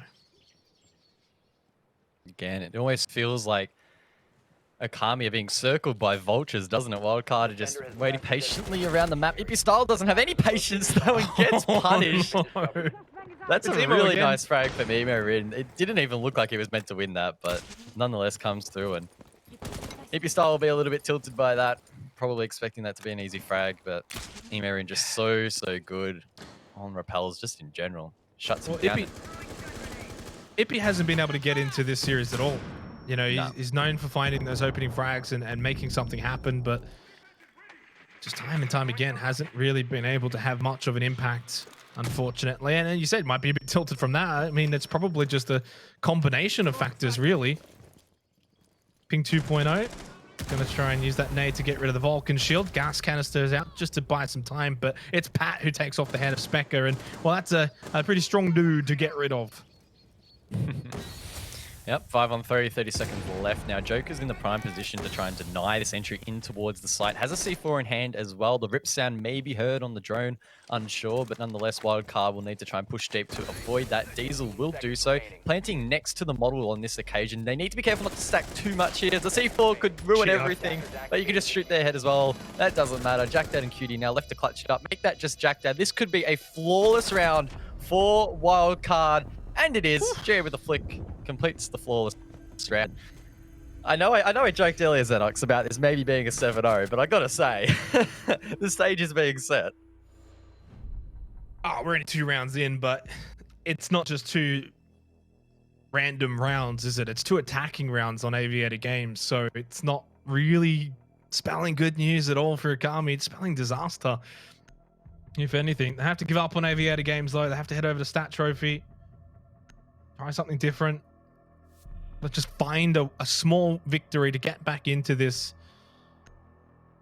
Otherwise, you know, I posed the question earlier and I said, do they drop their head at some point and say, you know what, we're not winning this series. Save whatever tactics we've got potentially. Is that 3-0? Is that 4? I'd say 4-0 by that point. You're thinking you're not getting much from this, especially against Wildcard's defense. Yeah, I mean, the more I think about this, the more skeptical I would be of Okami if they did adopt that mindset, how intelligent that really is, right? Because if they drop down the lower bracket, they might be versing the Knights. And the Knights, whilst their form hasn't been greatest at the back end of the regular season, they're still a very strong team. And they actually did take down Okami in the Oceanic Major. So there's a bit of form there, a bit of bad form for Okami, and they can't really risk it. That they'll actually survive that lower bracket run. There is well, I mean, it's not like they get got a choice. It's. I mean, they're obviously trying their hearts out, and it's just not working for them. So it's not as if they've got a choice in the matter, really. It looks as if Wildcard are going to send them down there regardless, and they're going to have to run that gauntlet. Which I think that's where you've got to just back yourselves in and say, well, we can beat the likes of Knights and LFO, for instance, that still remain. Obviously, they would play the loser of that matchup first up. So you've just got to back yourselves in against those other teams, and I would imagine that they would. I'd also imagine they'd probably back themselves in to beat Wildcard. You know, just the mindset is you've got to be able to have that mindset. If you go in thinking, oh, all right, well, we're not going to win, then you're not going to win. Yep. Either way, minute down in this round, 2 to go. Spectre and style trying to greet Wildcard as they enter from study. Drones are being sent out, so I'm assuming Wildcard are aware of this entry, and based on their positioning at the moment, they are playing it in such a way that they're trying to sandwich these players in here. Or if style needs to be careful of that 90 position, they both do crouch away just in time. That's well played by Okami, who have now wasted half the round. And Wildcard, as I've mentioned time and time again, are a team that like to spend their time establishing the execute, but so far they haven't really been able to do a whole lot. But they don't need much time either, right? I mean, Wildcard are known for being able to make those 20-second pushes. Oh, so and Geo's inside. Well, how about the 1 minute 20-second pushes? That's the new meta. Oh, cutie. No, that's unfortunate. Oh, this is not going good. This is not going good. Everything that can go wrong right now for Okami has been going wrong, hasn't it? Diesel's going to get this plant down at the minute mark. Imran just can't be stopped. He's got 2 in this round, 4 for the map as a whole. Spectre is like the only one doing anything right now for Okami. Joker does help out for a bit, but is refragged by Vinny. Diesel and Vince versus Spectre, who has a 5-0-2 KDA. But it looks as if they're going to be 3-0 down, unless comes up big here. Just face checking every single angle that he humanly can, and does find the pick onto Vince here. That's the triple, but he needs the 4K to close this out, and he has absolutely no idea where Diesel's playing. He is so deep inside of a closet. There's no way he checks it once again, and the time's already run out. He can't stick this. Diesel knows that. And that will be a wild card round win. No picks on the board, both players missing their shots, but they just completely forfeited sight to Wildcard. And Wildcard said, thank you very much. Took that site, and unfortunately, Okami weren't able to retake. But is that what they need to do realistically, is do little different things like that? I mean, I'm not saying it was good. I'm not saying it worked, because obviously it didn't. They lost the round, but do something different. And they tried that. 3-0. And, I mean, they've only lost 2 sites, though, technically, which is Stat Trophy, Aviator again. So they're going to try Stat Trophy again, but I mean, you said maybe 7-0 might be the way. At this point, I think it's shaping up like that. Maybe 7-1, 7-2. They might steal one here or there, but it's just getting ugly. I mean, Clubhouse, the first half on Clubhouse was certainly a bit back and forth. It was actually a pretty close contest. Wildcard blew it out like you kind of expect them to in the second half. But this is just a blowout from the beginning. Yeah. Pretty much agree with you. It's yeah, it's turned on its head a little bit, unfortunately, for Okami. They started off the afternoon on a high, and now they've met their match really on Wildcard. And Okami, I'm sure, expected some tough opposition. Spec has been quite confident in the interviews and backing his team in, but I think realistically they're probably heading into this with the expectation that they might not win, but it's probably not going to be the end of the world. They just need to actually use this as a learning opportunity more than anything, because again, if they do verse them in the grand final, that's when you don't have the second chance and you really do have to step up. Spec has been amazing, though. I feel like I've said it 3 times in a row, 3 rounds in a row. Single-handedly has felt like the only sort of impactful player for Okami here on Villa. Almost gets taken out there, actually.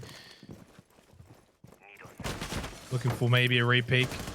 And that's fine. I don't mind that from Spectre. Just shooting through some of these windows and trying to be aggressive.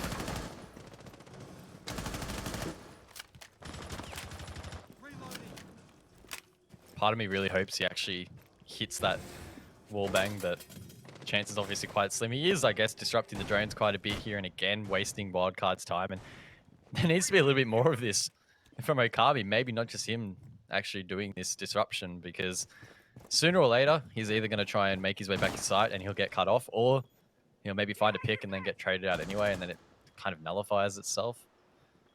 That said, he's actually now retreated downstairs. Diesel has spotted him on this drone, though, so I'm sure Geo will be fully aware of where he is, but he's not really in a position to cut it off, unfortunately. My device is ready.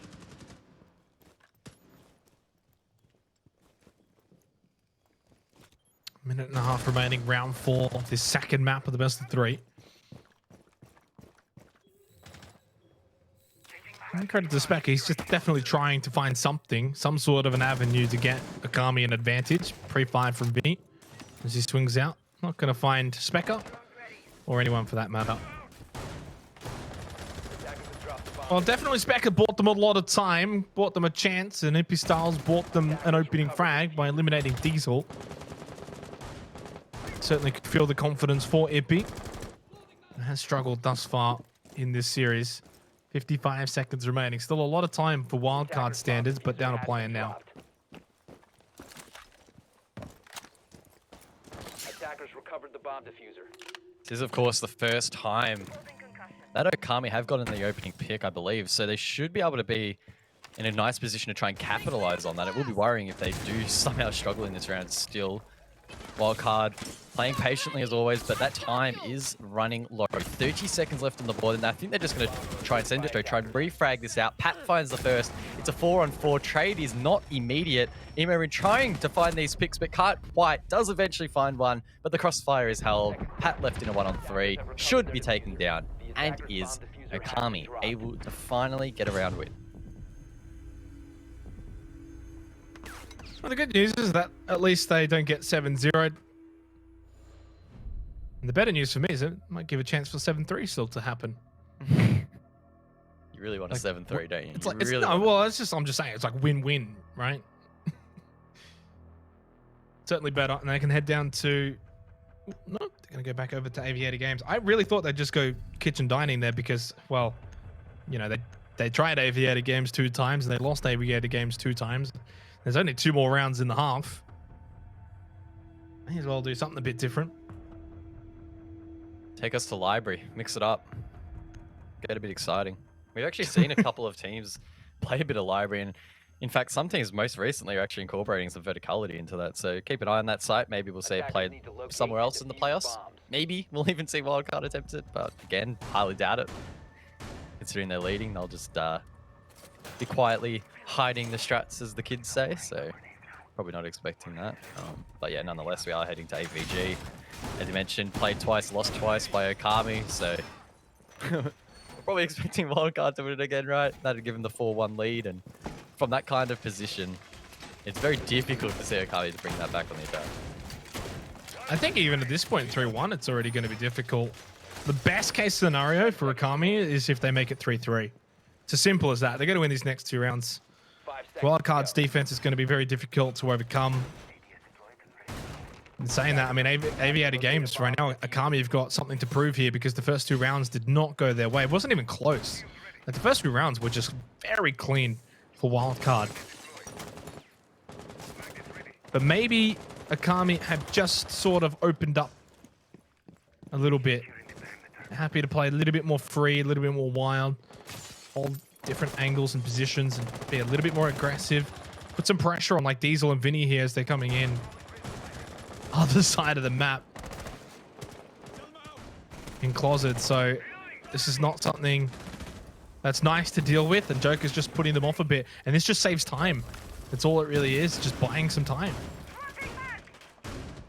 I want to see, is Emo Rin still holding on that roof like he was from spawn last time? Because he's in a great position to cut these players off. So here we go. If they're able to push these defenders back in the likes of, I believe it was Specker and Joker on that side of the map, Emo Rin's in a great position to cut that off. But unfortunately, Vinny was taken out first. That's also a really nice vault spot that I didn't know existed as well. So Emo Rin playing quite smart at the moment.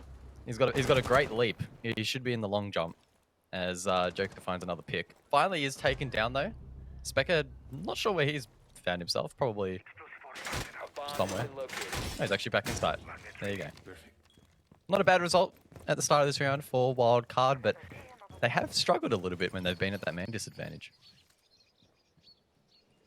It's only natural, I guess, really. If you're down a player, it's going to be a bit difficult. Yes. Forehead. Thank you. Minute and a half remaining. We'll swap over for the diffuser. Pat picks it up. With 3 versus 4, not impossible, especially for a team like Wildcard. But Okami have just picked things up a little bit here. Found a switch, found a gear that they've been able to turn and as they look to get back into this match, get back into the series. Who knows? We could be watching one of the great comebacks of all time, guys. You just never know. Well, that's one way for a trade. Oh, Spectre. He's dead, He unfortunately. is dead. 2 versus 3. Emo and Diesel. If there's any duo that can do it, it's probably these two. A lot of experience between them, and they've been in these positions before. They'll be able to Have recovered their diffuser. try and trade this out. If Diesel can find a free pick here, it could be winnable, but unfortunately, Emo is dropped in the process. So it's a 1-on-2. Make that a 1-on-1. It's a triple for Diesel. Jack Daddy, where is he located? How is he going to win this round? He's sneaking up from behind. Diesel has absolutely no idea. He's going to try and stick this player. Jack Daddy will wide swing. Surely finds the pick. He does. Defenders win round number 5. Telling you guys, it's the comeback. Telling you. No, it's not. Well, if they win this final round of the half, they do make it at least 3-3. If Okami win this map, I'll shave my melt off for no. Just the map, not even the series. I like that. I'll take that bet. Yep. Attackers have recovered their diffuser. Just a replay here for the 5th round. 10 seconds to go. And a good little patience game from Jack Dad. Well, definitely more than ever. Now I'm definitely rooting for Okami.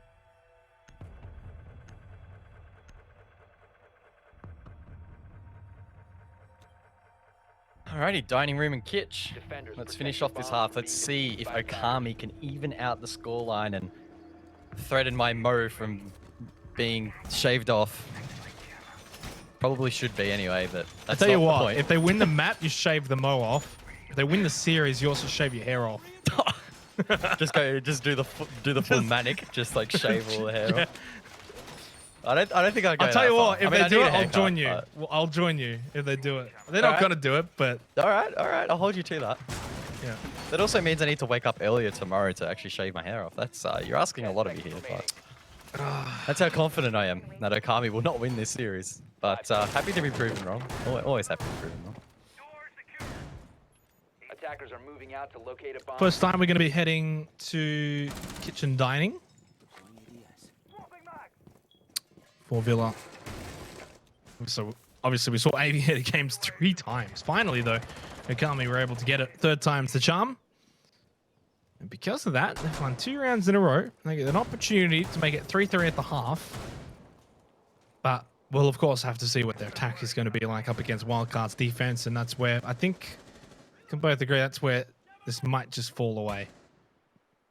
Good little turnaround, and I do like to see that, at least for their own mindset. Haven't dropped their heads, haven't given up, fighting to the end.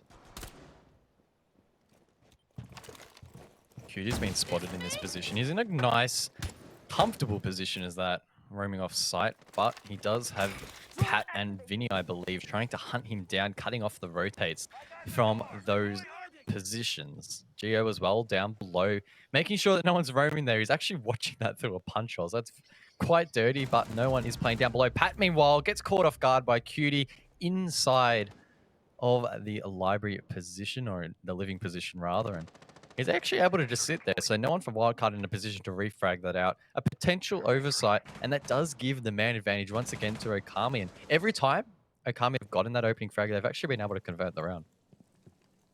It's happening. At least for the first half. At least for this first half, they've been able to turn things around, and they've... I mean, at the very least, they're going to take momentum into the second half. Obviously, still got a minute and 18 seconds to go in this one, and to be quite frank, if Wildcard do end up winning this round from a 4-5 advantage or disadvantage to make it 4-2, then I think they'll quickly steamroll the second half. But Okami do hold on here. Vinny just sees one peek out for a second. Isn't able to capitalize. 55 seconds left. Ippy-Style getting involved and does take out Geo. Vinny trying to win this trade, but he does fall short to Ippy-Style. Coming up big for Okami. Joker 2. And all of a sudden, the last couple of rounds have just been so clean. Yeah, Good end to the half. Even it out. Okami able to bring that one back. It came off the back of some more aggressive early round play where they're able to get those opening picks and convert those 2-round wins. The question now really is how strong will Okami be on the attack? We know that Wildcard is again as relentless on their defense as they are on the attack. So provided Wildcard don't give those early picks away for free, which I'm sure they won't, they should be in a great position to close it out. Is it hard to get excited here, guys? Because of the fact that we're heading over to Wildcard's defense. I mean, 3-round wins in a row. I mean, for those who've maybe just tuned in, or at least just to recap it, I mean, Clubhouse 7-3 in the first map to Wildcard. It was quite convincing. And then to start Villa, you're up 3-0. You can kind of see where maybe the ball was rolling a little bit. I mean, they had won 10 to 3 maps in this best of 3. But since then, 3 in a row to Okami, which, for the record, they didn't even at least get 2 in a row at all on Clubhouse. So to get 3 in a row to close out the half, whether it's attack or defense, who cares? It's a good result. And we've got a tied scoreline here. In saying that, we did see, of course, on Clubhouse, what was it, a 3-2 rehost. And then from that point, it was 4-1 to Wildcard. We got ourselves another rehost. This time it's 3-3, though. Yeah, again, it's really difficult at this halfway point to draw conclusions as to how the rest of the map will play out, because the dynamic literally completely changes, because Wildcard now have the beauty of being on the defense, and Villa most of the time can be defender sided. There is the occasional match which can be heavily attacker sided, but the fact that it's Wildcard's map pick, you would really hope for their sake that it would lean into the defense heading into this second half. It was really just a slip up, I feel, in the last few rounds, giving away that early pick for free. Wildcard would normally be trading that out, but unfortunately we're unable to. And then that did sort of snowball Okami's confidence in those rounds to close them out. So I don't think we're going to see something similar here on the defense. They should be able to play a little bit more conservative if they feel like that's the way they want to approach it, not give away that early pick, and start building these rounds back up. And I don't think it's going to be impossible for them to probably win, 3 rounds, 4 rounds straight, and get that match point quite quickly. I just want to know, since we're 3-3, how's the Mo feeling? Is it a bit scared? Well, look, you asked me a little bit earlier if I was getting excited for this matchup. I don't think I'm going to be excited at all in this matchup. Probably just a little bit scared for the Mo. Hope that it doesn't have to depart me. Look, I'm still confident in Wildcard. I'm still confident. Well, look, I agree. I'm still confident as well. I'm excited, though, that we've at least got ourselves a bit of a map here, at least for the time being. In saying that, I mean, Okami have got on a bit of a roll, and it can certainly transition at the cross of a half. When you're at least finished strong defensively, you can translate that to your attacking half as well. Come out swinging. Understand that really what's to lose at this point, At the worst case scenario, I guess you just drop down to the lower bracket, right? So it's not even like you're eliminated. So you don't have to play super safe cautious. If you want to play a bit sloppy or try and mix things up a bit, catch Wildcard off guard, why not? Go for it. It could work. It could be the difference maker. And right now, I think Okami are just playing like they got nothing to lose. And that's what the last 3 rounds has certainly gotten them. Yeah, again, if we want to bring up the broader context of this matchup, this is actually I mean, if you want to look at it from a more global perspective, more important for Wildcard than it is Okami, right? If Wildcard win this, they lock in their position in the Oceanic Major. They are the only team in Oceania that can actually get enough points if they win the Major to make 6 Invitational 2021. Whereas if Okami, for example, were to win the Major, they won't actually get enough points, and neither will Wildcard for that matter. So there is that lingering for Wildcard, but I don't think they're really letting it affect them too much, at least not in the early stages of the playoffs here. Again, they do have the safety of the lower bracket, but they'll be looking to just cruise through the upper. So far, so good. Yes, the last 3 rounds have been a little bit iffy, but that's pales in comparison to how dominant they've really been, not only in this season, but even this matchup this afternoon across the board's been pretty strong, to be honest.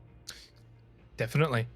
I mean, how am I meant to argue with that? I think I mean, I said what 7-3, 7-3 wouldn't be good for Okami. In terms of Villa, 7-5 would be a great result. I think just to at least have, especially on Wildcard's map pick as well. You can't really forget about that too. 7-5 would probably be a decent little result.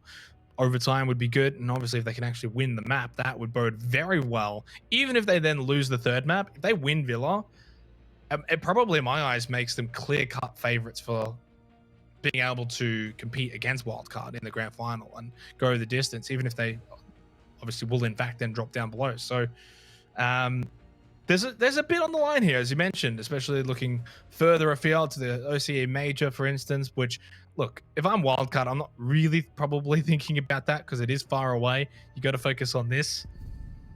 And they're obviously up a map anyway. So, I mean, they're probably not sweating too much, right? You're already up a map. You just got to close out these next 4 rounds and you're through. Alrighty, we're back in the game. Let's go. Aviator and Games will be the first side of choice for Wildcard. Pretty typical lineup pre-board here. A lot of bulletproof utility, Malusi, Maestro, some shields, the Omega combo. So this will be a headache for Okami to deal with. Again, we're not expecting Wildcard to bring anything too insane in terms of setup. It's looking pretty default with the rotates between sites. Pretty default. Reinforcements being put up as well, so not a whole lot to read into here. It's going to come down, I feel, to how Okami tried to approach the site. We saw Wildcard, for the most part, try and map clear, in fact, over from bedroom. Okami might do something similar, or maybe they'll just try and fully send it in towards study. Of course, that does open up the opportunity for Wildcard to capitalize on a more one-dimensional push, but maybe that forceful gunfight heavy meta that Okami like to enact could actually work here. Time will tell. Attackers have recovered their diffuser. How much is riding on this particular round, though, for Okami's chances to win this map? Because you get off to a good start, 4-3. Winning a site as well that at Wildcard apparently were able to win quite comfortably as well on their own attack.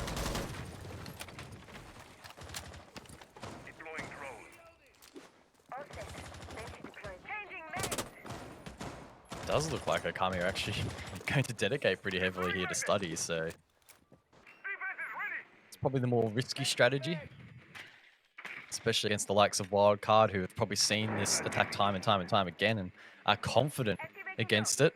I do like the fact that Okami are droning below. That indicates to me that maybe they'll send someone down there to provide some disruption, maybe establish some verticality as well, and clear out some of these players in more comfortable positions. But again, that's not going to be exactly easy. You have the likes of Pat on the main stairs who are trying to prevent these players from pushing up. In fact, he also has a shield behind him as well, or in front of him rather. So much utility to deal with. Shield taken down. Specker tries to find that pick, but is unable to.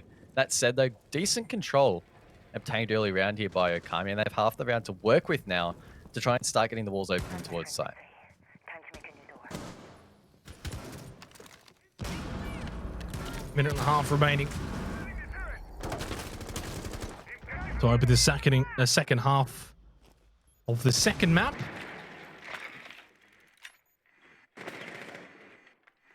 A bomb has been located. Yeah, Jack Dad getting plenty of vision there with that drone onto Diesel. They are surrounding right now. 3 on one side, 2 on the east side there. Gas canister's going to go out. The Diesel's really just going to cop it from both sides here at some point. Geo, Pat, Emeron, you'd think at some point will obviously pop in and look for a retrade. Yeah, it's up to the hard breaches now really to get to work and create these entry points. And it looks like Joker might be able to make it through that breach, but if there's only one, Wildcard can surely just watch it and make sure that no one filters through. That said, Ippy style peeks through, and in fact isn't contested. Makes it all the way deep in towards the bar, and the call's too late onto Diesel, who is shut down. Emerin trades one back though. Trades coming through left, right, and center, leaving it all up to Pat, who has found one, but needs to find 3 more. Position is revealed in classical hallway, and Specker will shut him down. Okami to take the round. Well.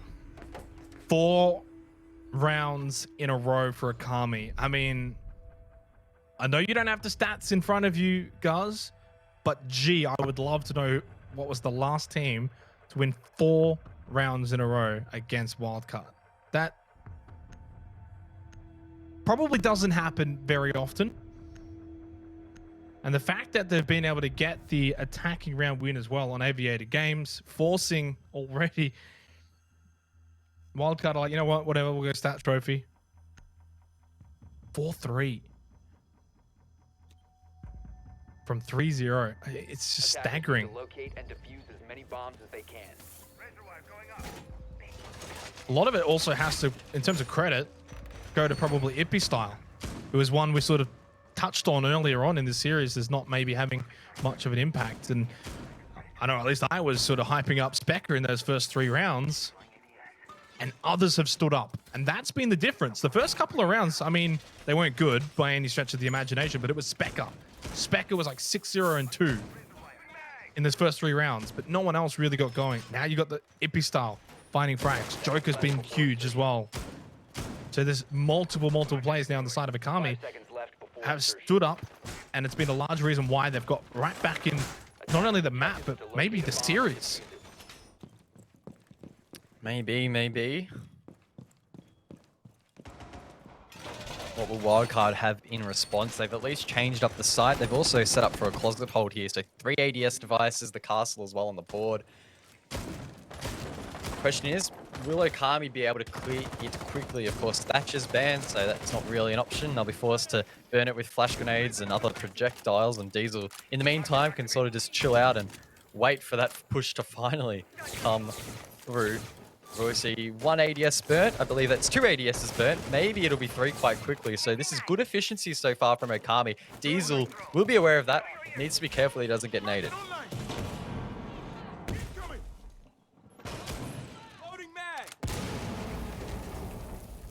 Well, Okami are the aggressors now, for sure. Wildcard are responding to this, but right now haven't been able to respond successfully. Oh no. They make it 5 in a row. Diesel's just going to burn out. Nothing he can do. Opening frag for Okami. They got the advantage. The nade as well. What is going on, Guz? Yeah, a little bit concerning here. A little bit I mean, I'm speechless. I mean, it was really clear, really clean utility clear there from the attackers, and Okami, with a clear man advantage now, should be able to convert the round. Wildcard forced a long way offside. Emo Rin, though, finds one back. That's the sledge taken down. Ippy Style is also quite low on HP, and if Vincia can actually connect to the C4 as well, that could be huge. He actually and that could come up big later when Okami try and head themselves in towards the site. Wildcard certainly with their backs up against the wall for the first time since maybe the start of the season, where they did get off a little bit sluggish. Chokers, I guess who? The 2 names I mentioned at the start of this round. It's Choker and it's Ippy Style, and right now it's Okami.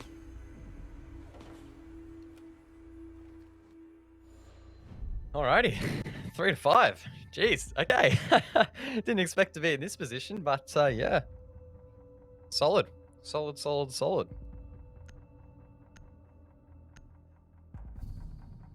Are you going to shave it live? Oh, no. No, I definitely will not be shaving it live. I will not be shaving it at all because Wildcard will win this map, so we don't have to worry about that. But if by an off chance Okami win, I'll probably shave it. I think I'll shave it tonight. What about that? I like that. That works. Well, it actually depends. If Okami win the series, then I need to time it with shaving my head as well. So that's true. I gotta leave enough time here, you know. Oh wow! Look, a long way to go until at least that conversation in terms of winning the series. But in terms of winning the map, I mean, rightfully, it's something that needs to be spoken about now. 3-5. Okami have won 5 in a row from 3-2 deficit. And again, you know, I think when it was 3-0, maybe we sounded a little defeatist, and that was mainly just due to the fact that in the first map, 7-3, Wildcard had stormed, you know, 4 in a row or something.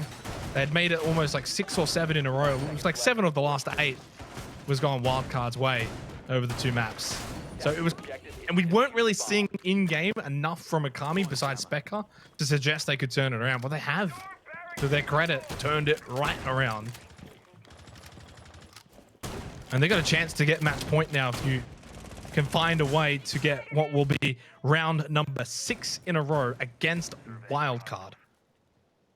Jammer ready to activate.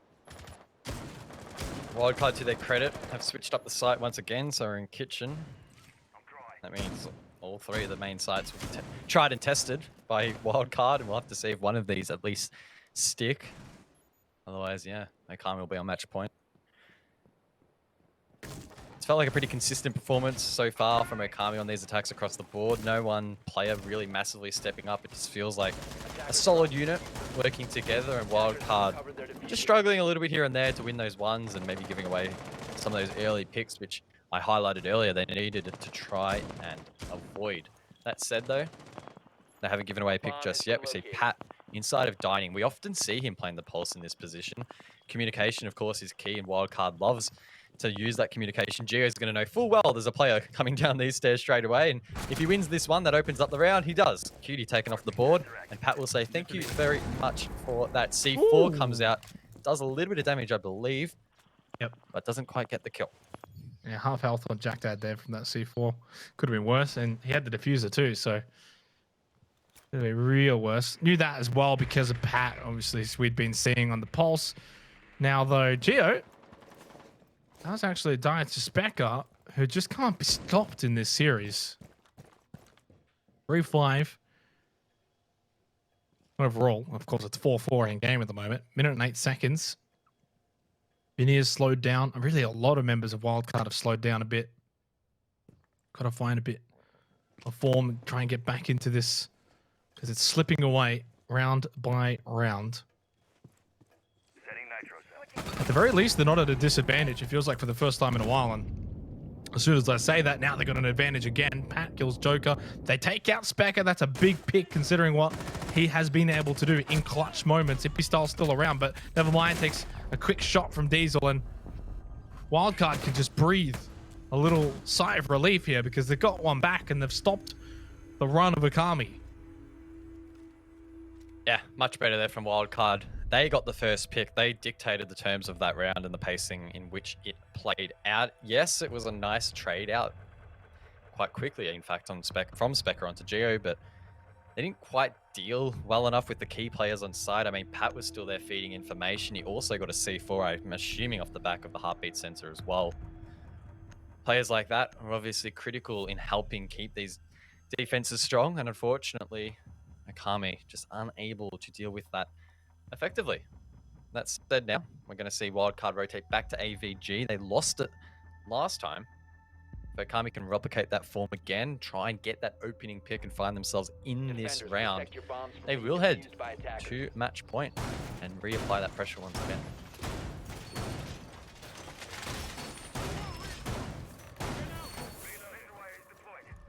Well, it's certainly game on, and that's really what we wanted more than anything. We didn't want to see a stomp. We didn't want to see a 7-0, or even a 7-3 for that matter.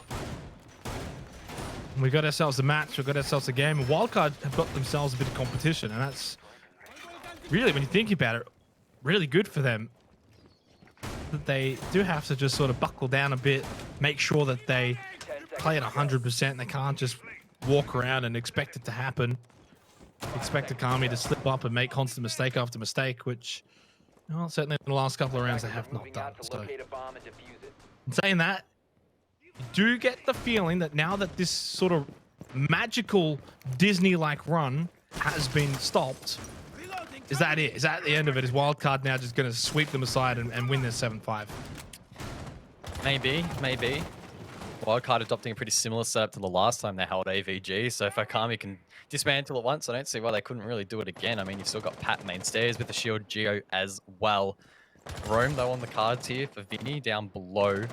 Important that he doesn't give away his life. Ippy Style is probing downstairs as well, but Vinny will avoid that line of sight, head back up the red stairs, and it's really no harm done. Everyone for Wildcard, or at least close by.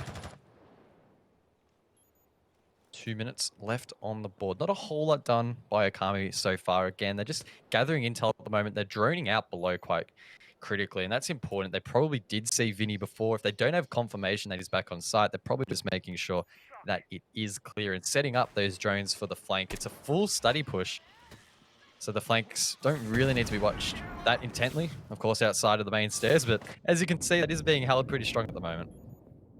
Dart loaded. That was a little tickle onto Pat. All right, nothing life-threatening. Although that might be onto Geo. Does have to fall away. Ippy will find the opening frag out of Vinny. Pat's not moving though. He's expecting to push up on the stairs, looking to capitalize on the Geo. Oh, just as he moves away, no, never mind. He's looking to try and retrade. Specker took out Diesel, so Pat had no choice but to push up the stairs. Specker makes it 2 versus 5. Immorin and Geo. Geo's gone. It's Specker. He's got 3. Immorin gets 1 and will get a second as well onto the unsuspecting Jack Dad. Oh, He'll get no. a 3rd one onto Specker as well. Shuts down the main man. He's looking for the ace and he's looking for the round win. Cutie full health. Ippy style, well, I guess you could breathe on him and he'd fall over. Attackers recovered the bomb diffuser. Immorin on the Maestro looking to come up big, but he can't stop Cutie. And you know what it means now, Guz. What is it? Say it. Match point. Woo! Yep. Yeah. It's Mo point. Yeah, I mean, I don't really understand the thought process behind attempting that brown stairs hold again. It didn't really work the first time, and it got dismantled probably even further this time with the Capital. That alone was enough to burn out Geo, and then Pat was left stranded, essentially pinched out in the end, and it didn't waste a whole lot of time or utility, which I'm assuming is the thought process behind dumping so much defensive utility there. So I don't know. They're going to go AVG again. Will they attempt that same shield setup? I'd probably say no, but maybe they'll reinforce it even further. I'm not sure. Attackers need to locate and defuse as many bombs as they can. Match point for Okami. I can't even remember what is the deciding map because I never thought we would even get there. Coastline. Coastline, that's right. Which that will be exciting. ADS deployed and ready to go. ADS deployed and ready to go. You will lie close.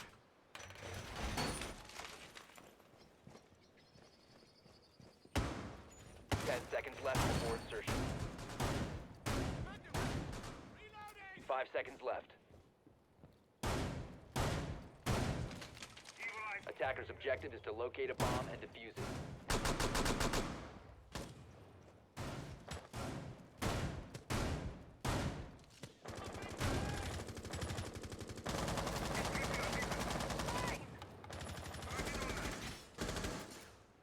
Entry denial active.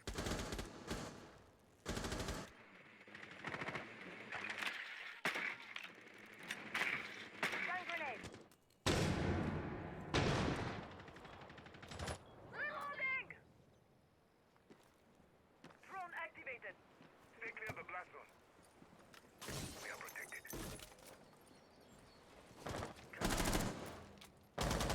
Swapping back.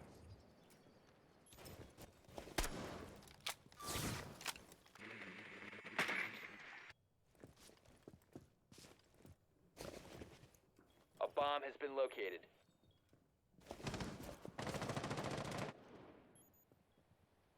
Next.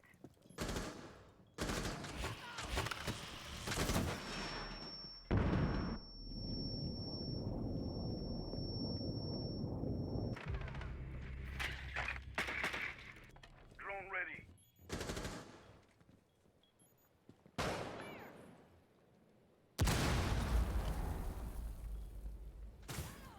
Loading dart.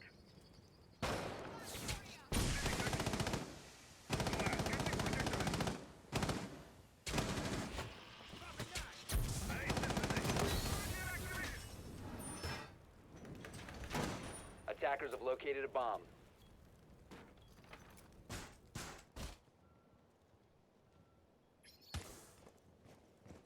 Attackers have dropped the bomb diffuser. Attackers have recovered their diffuser. Perimeter defense active.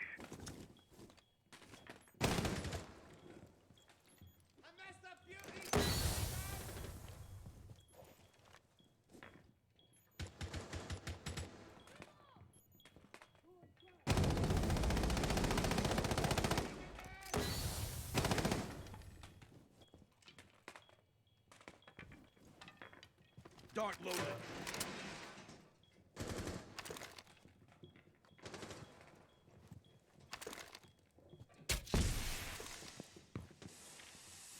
Attackers dropped the diffuser. Attackers recovered the diffuser. 15 seconds remaining. 10 seconds remaining. 5 seconds to go. But Cutie will be shut down. Wildcard will hang on for another round.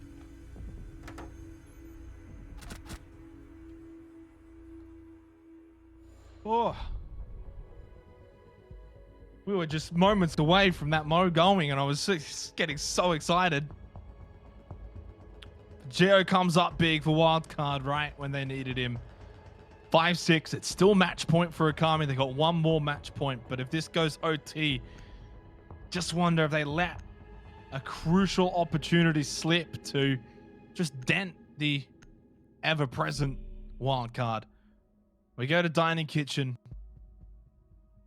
We go to round number 12. Oof. The Mo is still intact, at least for now. Wildcard need to win one more round to head it to OT. That last one was a little bit sketchy towards the end.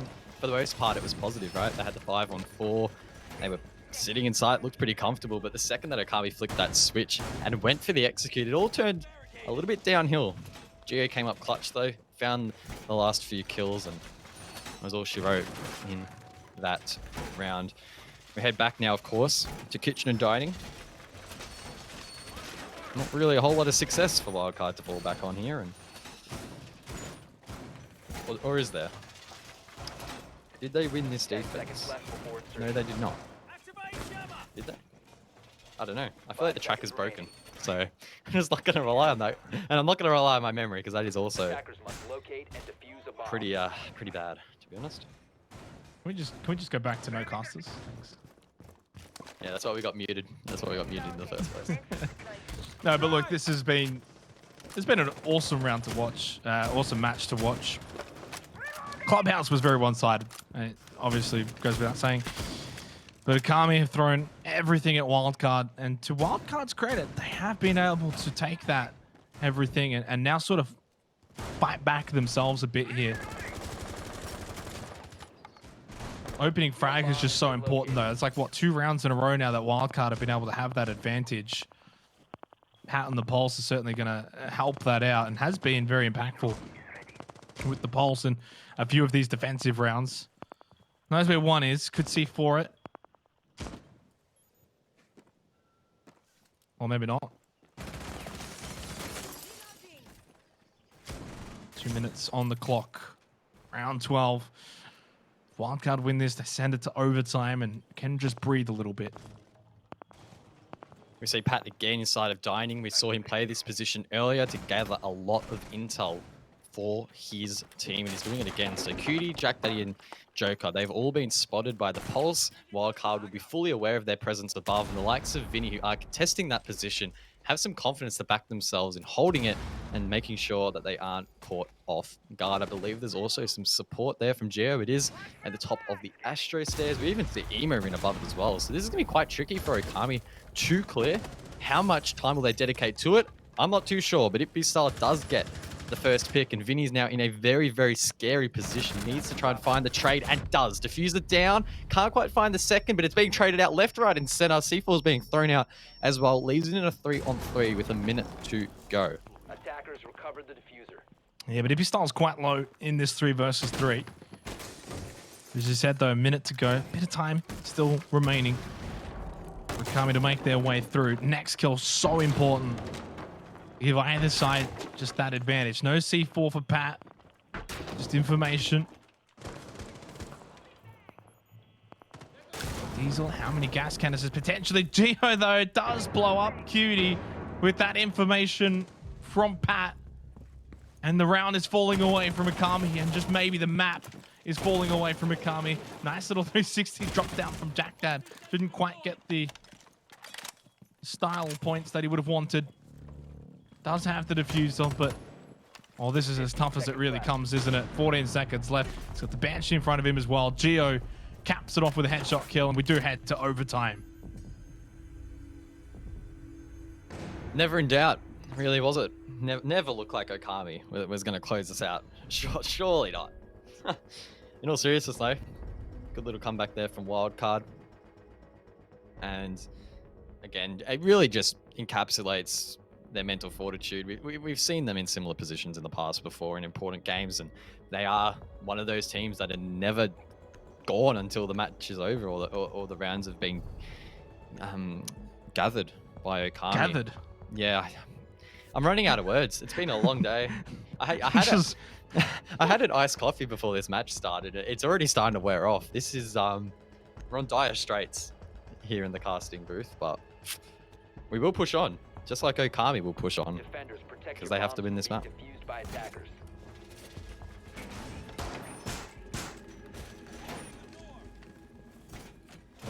Well, this is Wildcard special.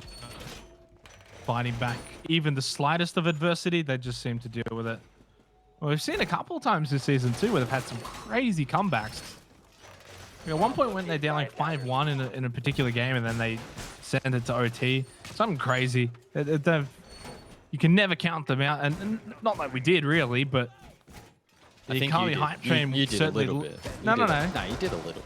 The Okami hype train. You're being a little bit of station. an Okami fanboy for a little bit there, but that's okay. Only because I want to see that Mo go. So I got my reasons. But look, Wildcard have been great to watch, and honestly, Okami have been great to watch too. Attackers dropped the diffuser.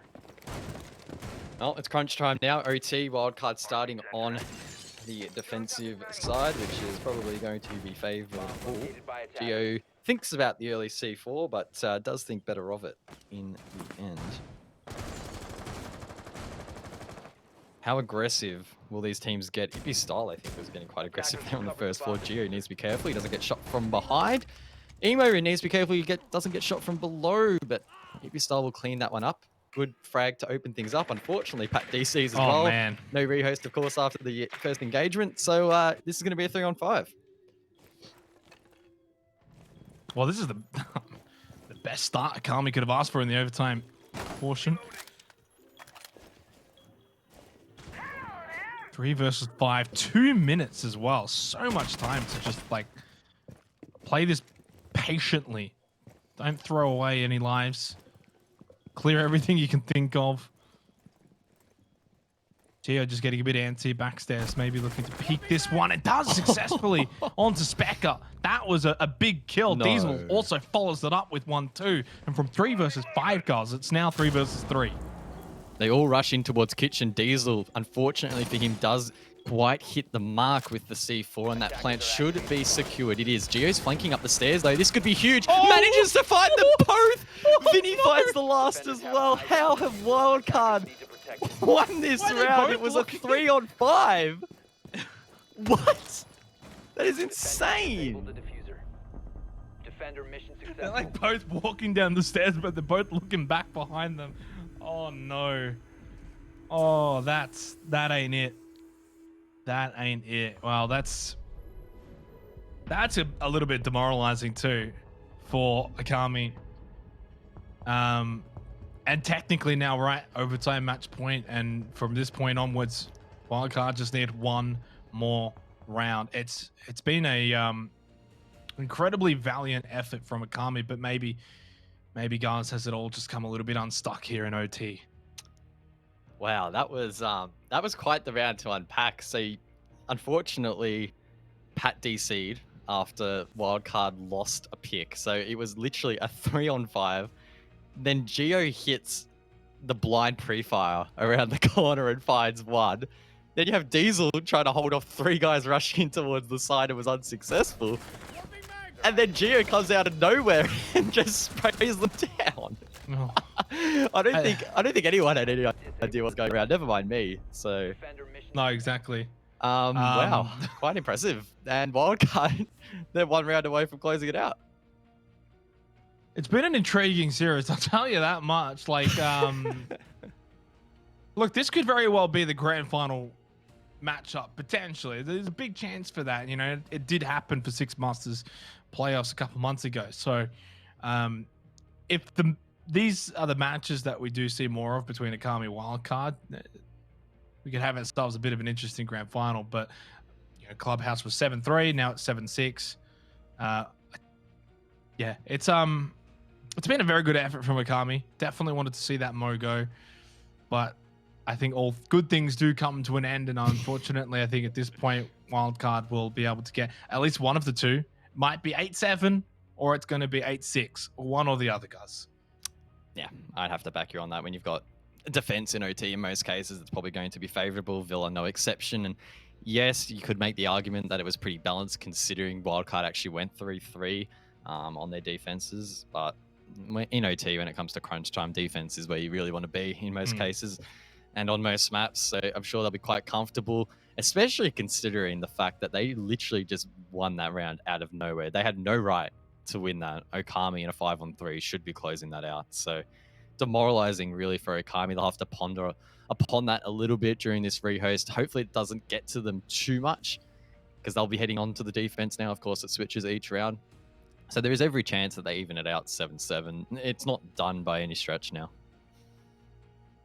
Well, no. I mean, obviously not. It's just one of those really tricky situations where, okay, they're on defense, they win this round, they make it 7-7, but then you've got to get that attacking round win, and obviously that's going to be a bit more difficult. And saying that, they obviously, in terms of the second half before OT, they started extraordinarily well on their attack. So it's not as if they're incapable of winning on attack. And if anything, in sort of an overtime manner, I can imagine Okami just throwing something crazy, like some sort of blitz attack onto Wildcard and catching them off guard potentially, and maybe they take it out 8-7 and we go to a third map. That's the interesting thing out of all of this, is that there's a third map waiting here if Okami do in fact win it. Otherwise, then we're done. If Wildcard do close this one out here on Villa, they move forward. And obviously Okami drop down to the lower bracket where they will potentially play either LFO or Pittsburgh tomorrow. So there's so many different pathways this point onwards, from this rehost onwards, that we can take. Lots of forks in the roads, guys. And yeah, all I can say is that very much Okami performing a lot better here on Villa than I thought they would, and I think than you thought they would. Yeah, I mean, if we match these two teams up at the very start of the season, the form that they were in, this may have been even more one-sided towards Wildcard because Okami did look so weak. I think it does show the fact that Okami have progressed quite well in the last couple of weeks. You would have thought that up against Wildcard on their map pick, this would be pretty damn one-sided, but in fact they've actually taken it further than Clubhouse, so maybe that's an indication that picking Clubhouse probably wasn't the go. I'm not too sure, but either way, it's been solid. Again, as we sort of alluded to earlier, it's important that Okami actually learn something from this if they don't win it, because if they do match up in the grand final, they need every piece of intel possible to actually be able to beat them. Well, this is it. Final chances, final moments. I mean, Okami already had their chances. They had 2 match points, 2 regular match points. Wildcard were able to win both of those and send it to OT, and now it's 3 rounds in a row that Wildcard have now won. So they've responded in style after Okami won 6 in a row, or 5 in a row actually, but 6 of 7. Yep. Can they win this round though? That's the big question. Pressure mounting. They lose this, they head down to the lower bracket, of course, then they'll verse the loser of the Pittsburgh Knights and LFO match, which I'm sure will be a pretty spicy one. No idea who will come out on top of that. I feel like a Okami-Pittsburgh game would actually be quite close, but who knows? This season overall has been pretty damn hard to predict, so it could be anyone's game on any day, to be completely honest. Wildcard on the attack, Okami on the defense. Wildcard win this, they win the series. So technically they will have 2 match points, since both get match point at 7-7. 2 chances for Wildcard. Is Specker once again going to be, though, the difference maker, as we've seen here throughout Villa? So impressive. Ippy Styles also been so much better on Villa. Geo just wandering out backstairs. We'll get Joker, and that opening frag does spell demise for Okami. They've not been able to do well when they're down a player. Geo watching from behind. There's at least one back, though, from Specker. Of course, it's Specker. Yeah, Specker's had a pretty good afternoon. He's been clicking heads with some decent efficiency, and he's really been stepping up for Okami. There's been probably a few rounds where if he hadn't stepped up, Okami probably wouldn't be in the position that they are. In this round, no exception. A pretty clean trade back to a 4-on-4. And unfortunately, Geo won't be able to use those nades to great effect. And there might still be some utility that needs to be dealt with here for the attack, and that will make that a little bit more challenging. That said, there's still plenty of other utility to work with. We see Vinny with those Ash charges down below, trying to get some vert.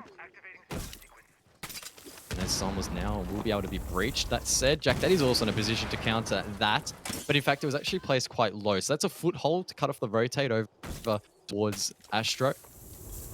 Well played there from the attack, and Wildcard again just confidently setting up these positions early. Bomb located Early? by You attackers. got like 50 seconds remaining in the round. By Wildcard standards. Well, yeah, to be fair, by Wildcard standards, they've got like another 30 seconds to run around and chill and do nothing. Emmerin now just pushing into master bathroom. 4 versus 4. 35 seconds left here. Match point Wildcard.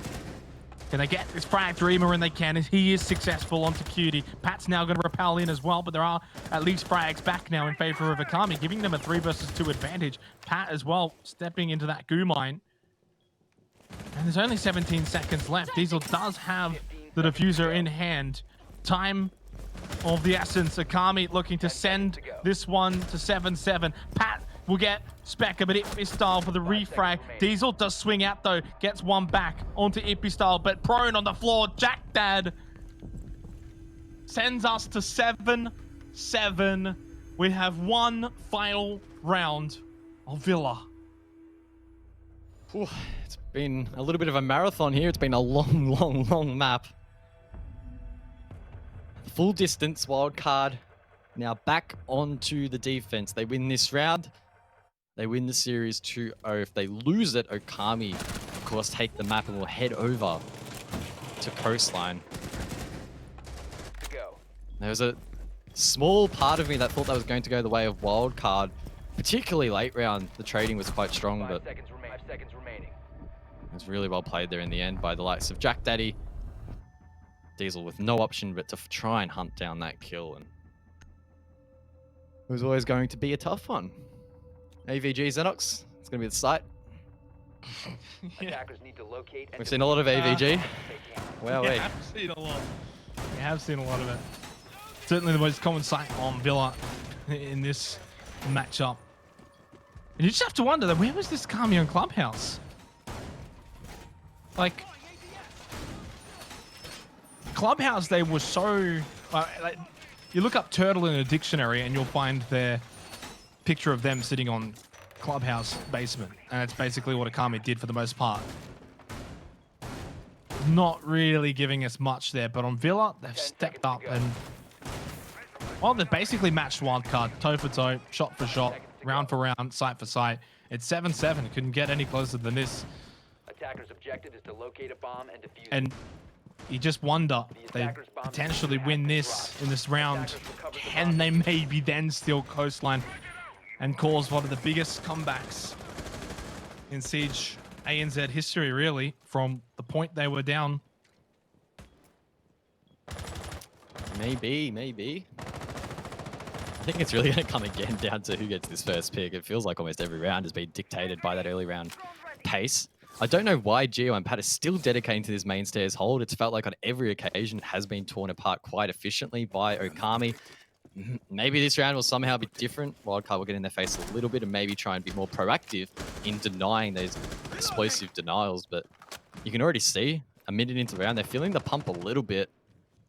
If Pat maybe gets aggressive to find a pick here, it could open things up. But I'm expecting this to play out how we've seen it similarly the last few rounds. 2 minutes to decide who's going to win Villa. At this point, I don't even know who deserves it. I mean, Wildcard have been better over the 2 maps, but Okami have maybe been better here on Villa. Definitely hard to say they've been better on a map when it's still 7-7. Pat's low. Right now, all things considered, Okami do have the slightest of advantages just based on Pat's health, and that's really about it. It's not much to go off, but it's something. Minute and a half remaining, and he's just going to get pushed all the way back down this hallway.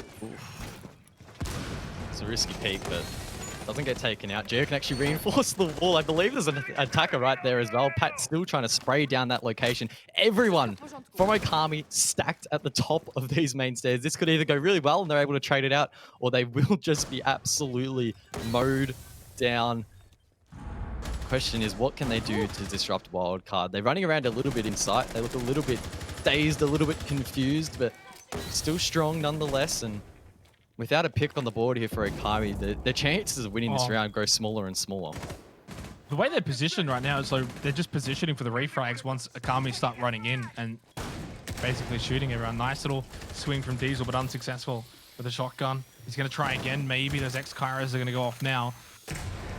And now he's just trying to pressure and just buy even more time. But if he peeks that and dies, he's not going to get a refrag option. Cutie does get one. There's a second found through Joker. It's about to happen. We're going to Coastline. Maybe. Still a bit more time to be played, though. And Geo does eliminate Joker. 3 still up for Wildcard. And they've got the health. They make it a 3 versus 3.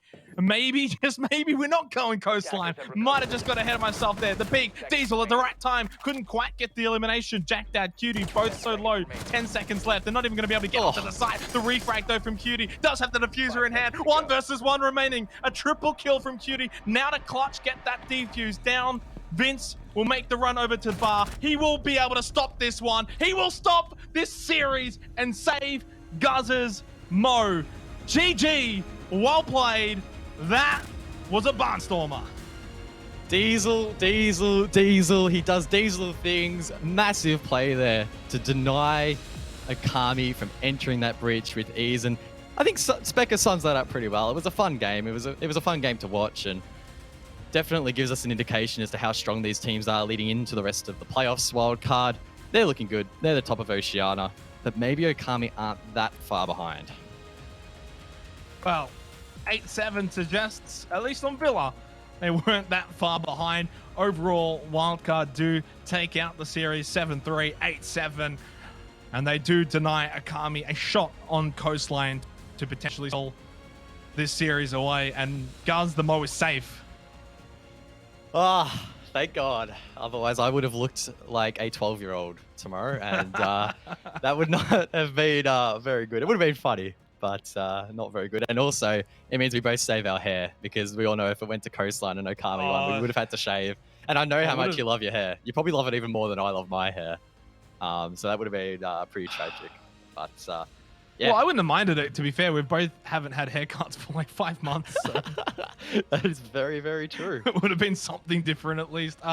Look, what a series. Okami, to their credit, were exceptional on Villa. And they gave us something at least now where we can look at and say, okay, they're in the lower bracket, but going up against potentially LFO or Pittsburgh, well, I think they got all the chances in the world against those 2 teams after what they showed us there on Villa against Wildcard. What I will say is, though, don't know if they'll be getting Villa. Potentially, of course, if either of those 2, whoever they play next, does their homework. Because if you're taking Wildcard to 8-7 on Villa, that's something you probably want to ban out. Yep, I would agree with that. And it was also important. It's also important to remember that that was actually Wildcard's map pick. So Okami didn't actually decide to go to Villa. So maybe that was a little bit of a blind spot for Wildcard. Maybe weren't expecting it to go that far. I'm not too sure. We can probably ask Silex in the interview shortly, but they did put up a really good fight, and that may well be an instant ban for some of the other teams like the Knights, like LFO, that may be versing them in the future. Yeah, 100%. I mean, Okami went on a 6 out of 7 round win tear against Wildcard, which, again, I don't know the last team to be able to do something like that, and I think that sort of statistic would probably be a little difficult to find, although there's anyone out there with those sort of skills, let me know, because I'd be certainly intrigued to find out. There's Wildcard losing every now and then, but then to be beaten like that, which obviously they weren't beaten like that in the end, but it was looking like that at one point. Crazy. For Wildcard, though, I mean, I don't think anything less of them, though, from this series, right? If we're talking up Okami and we're saying, like, oh my God, that was great from Okami, blah, blah, blah, I don't think any less of Wildcard. I don't sit back and say, well, you know, is this going to dent their chances in the finals? I don't think so at all. Yeah, it basically sums up my thoughts at the end of the match. As I said, I still believe that they're the top in Oceania. They're still number one. It wasn't a faultless win, but it was pretty damn good. It was probably a little bit closer on Villa than they would have liked, but they crushed Okami on their map pick, and then they did ultimately get the 2-0 in the end, which matters. It doesn't matter necessarily how close the map scores are. It doesn't affect anything as long as the series score is a win, which it was. So they progress. Yeah, and unfortunately, it's not as if Okami get like half points or anything like that. Unfortunately, they just get some plaudits, some pat on the backs. We got our first interview ready though to close everything off tonight, and it is going to be Specker, who, well, I mean, mate, I just thought you absolutely popped off in this series. Firstly, for yourself, congratulations. Secondly, though, commiserations on a tough match overall, both maps, I guess, as a whole. But you would have, I guess, as a team, taken a lot out of that close Villa game. Yeah, look, Villa was definitely the map to talk about. Clubhouse is not really great, to be honest. It didn't really go the way that we wanted it to. I'm sure, as you can see, a 7-3 scoreline's pretty uncompetitive. But yeah, it is what it is. Villa was pretty fun. It was a good map. Yeah, we probably came out a bit too weak on the defense to start with. We started to kind of get a little bit comfier towards the end of it. But yeah, you know, it is what it is. We couldn't pull it out, and yeah, it was a fun game though. So yeah. Yeah, I guess I just want to get a little bit of an insight. Of course, for you and the team, it's been a pretty long day, right? You've played 4 maps, a lot of those going quite far as well. How do you sort of hold up in the later stages of that Villa matchup? How does that fatigue sort of affect how you're playing, or does it just not affect you at all? Doesn't affect me personally. As a team, though, not too sure. We do BO3 scrims, and whilst we do scrim, we play at, of course, the maximum rounds that you can. You do 12 rounds, so I guess you're used to longer games. In saying that, though, 2 BO3s in one day is a bit rough, but I wouldn't attribute it to our loss. It was our own fault, you know. There's no real blame for it. It's pretty lame to do that, right? So...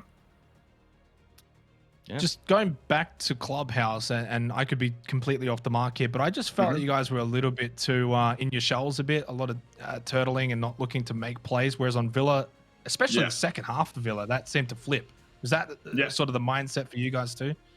Sure. I guess Clubhouse is a very structured map, right? Like it's pretty standard. There's not really many kind of fun plays you can make on it. So if you don't bring a good basic kind of game plan and you don't do your default stuff, like I think I got opening picks the first 3 rounds or something like that on Clubhouse. So for example, if that happens, that's a catastrophe, right? You've lost your Zafir, who's your hard breach, or not hard breach, sorry, but your soft impacts. And that happened in the opening moments of most of the rounds. But yeah, we started to bring it back a little bit on the Clubhouse, and then I guess you could say we're starting to feel ourselves a little more on that Villa. Whether that's we were feeling more comfortable. I genuinely think if this were to go to the 3rd map, would be feeling pretty comfy on Coastline. I'm not going to lie. But yeah, it was just, I guess, a bit unfortunate with the Villa. But I would definitely say that we were playing more aggressive and more to our own style on Villa. We had some really nice attack rounds, actually, which I'm pretty happy with. So, you know, it's not all doom and gloom around here. No, it certainly doesn't feel like that from watching it as well. I thought you guys played fantastic on Villa, and obviously a lot of good signs to take away for the remainder of the playoffs. Yeah, absolutely. So hopefully we're coming in swinging for the rest of the playoffs and doing all that, and probably seeing Wildcard in the grand finals, eh? Potentially. Of course, you got to run that gauntlet. Wish you the best of luck with that, starting, of course, tomorrow. Someone's got to do it, mate. Hey, you gotta have confidence. If you're gonna get there, you're gonna beat the best. And look, honestly, you know, we spoke about it a few times throughout the broadcast. It's something that is very much a big chance of happening, isn't it? And without discrediting LFO completely, it does kind of feel like it could come down to obviously Okami or Pittsburgh, and who knows where that could end up sort of going. Potentially, in terms of who does make it to the grand final, potentially, or maybe LFO just dig deeper into the strat books and defeat Pittsburgh tomorrow. Yeah, but still, Specker was great. Thought Okami were good on Villa. Lots to take away for them, and if they do meet again in the finals, potentially they can take some confidence.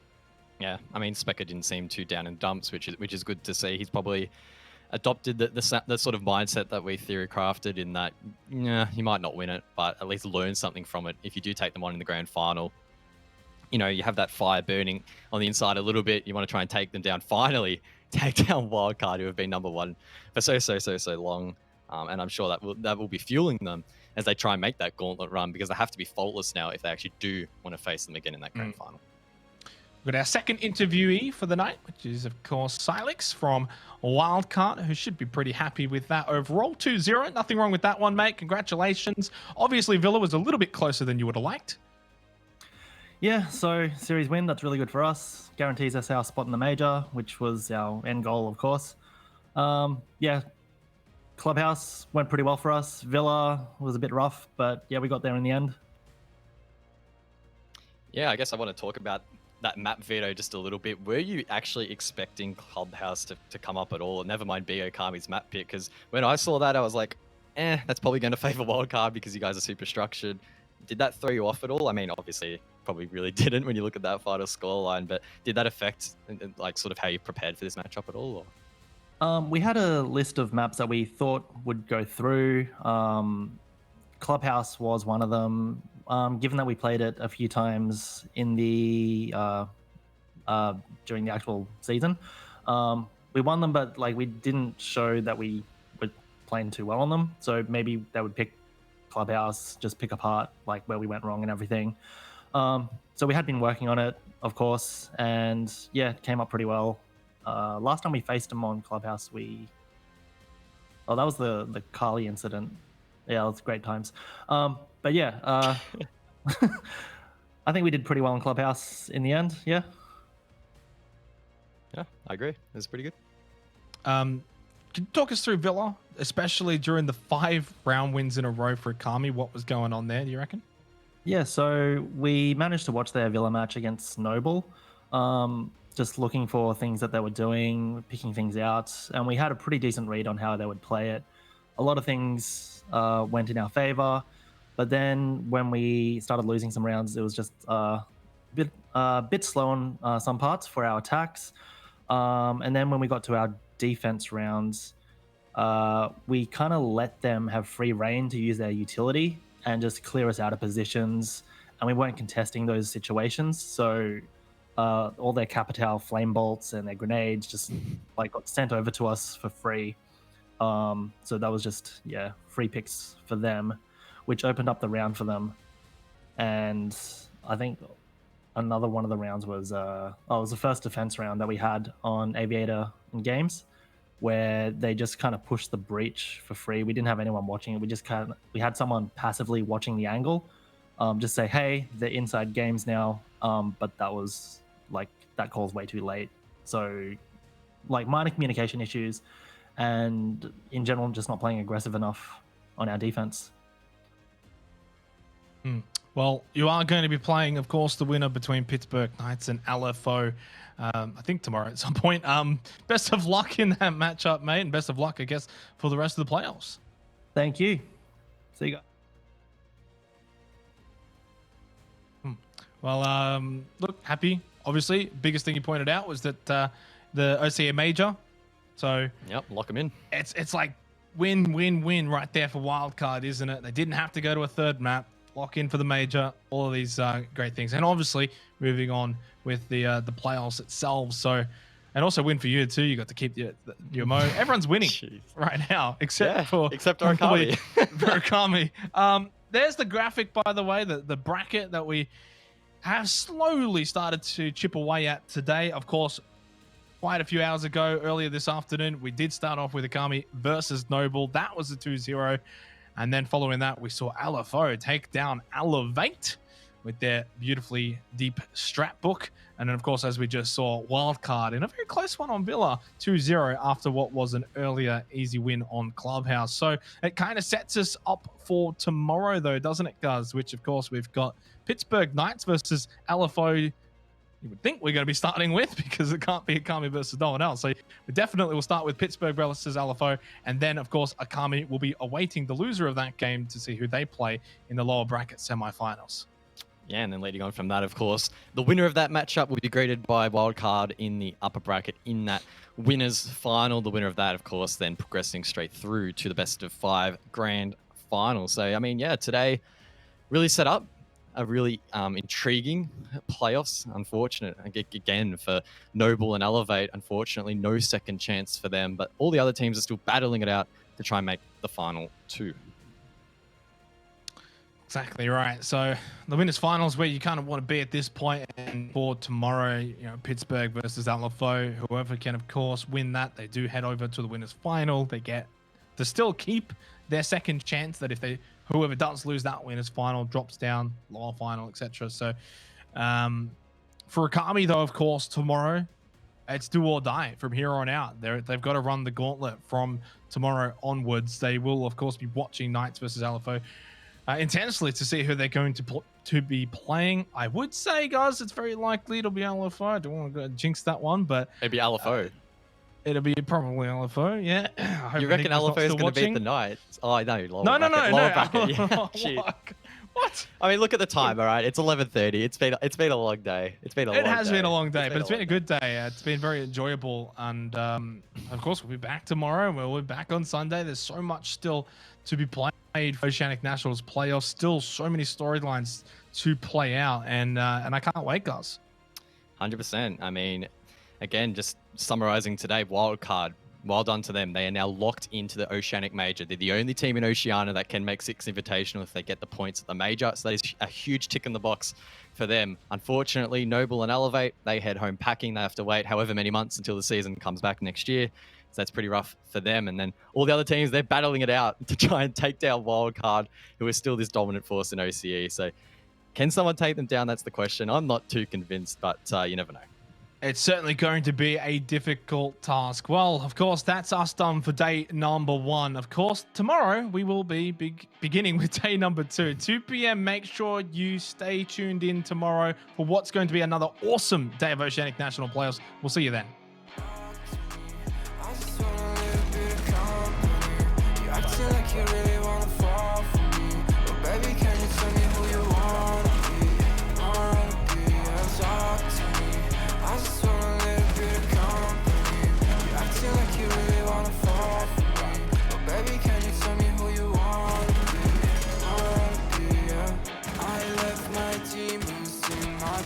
I still want something that can last. You make me feel like I'm okay. We both know that you should feel the same.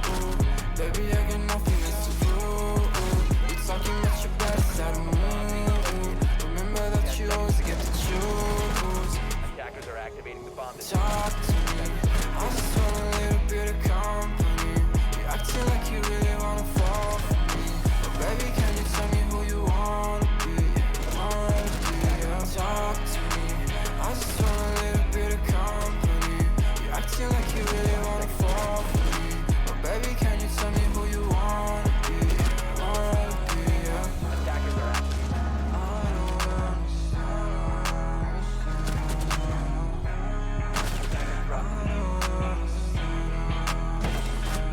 I don't wanna be friends, yeah, I guess you got my intention. Got no place I'd rather be, I feel like another dimension. I don't wanna talk, baby, you should let it go.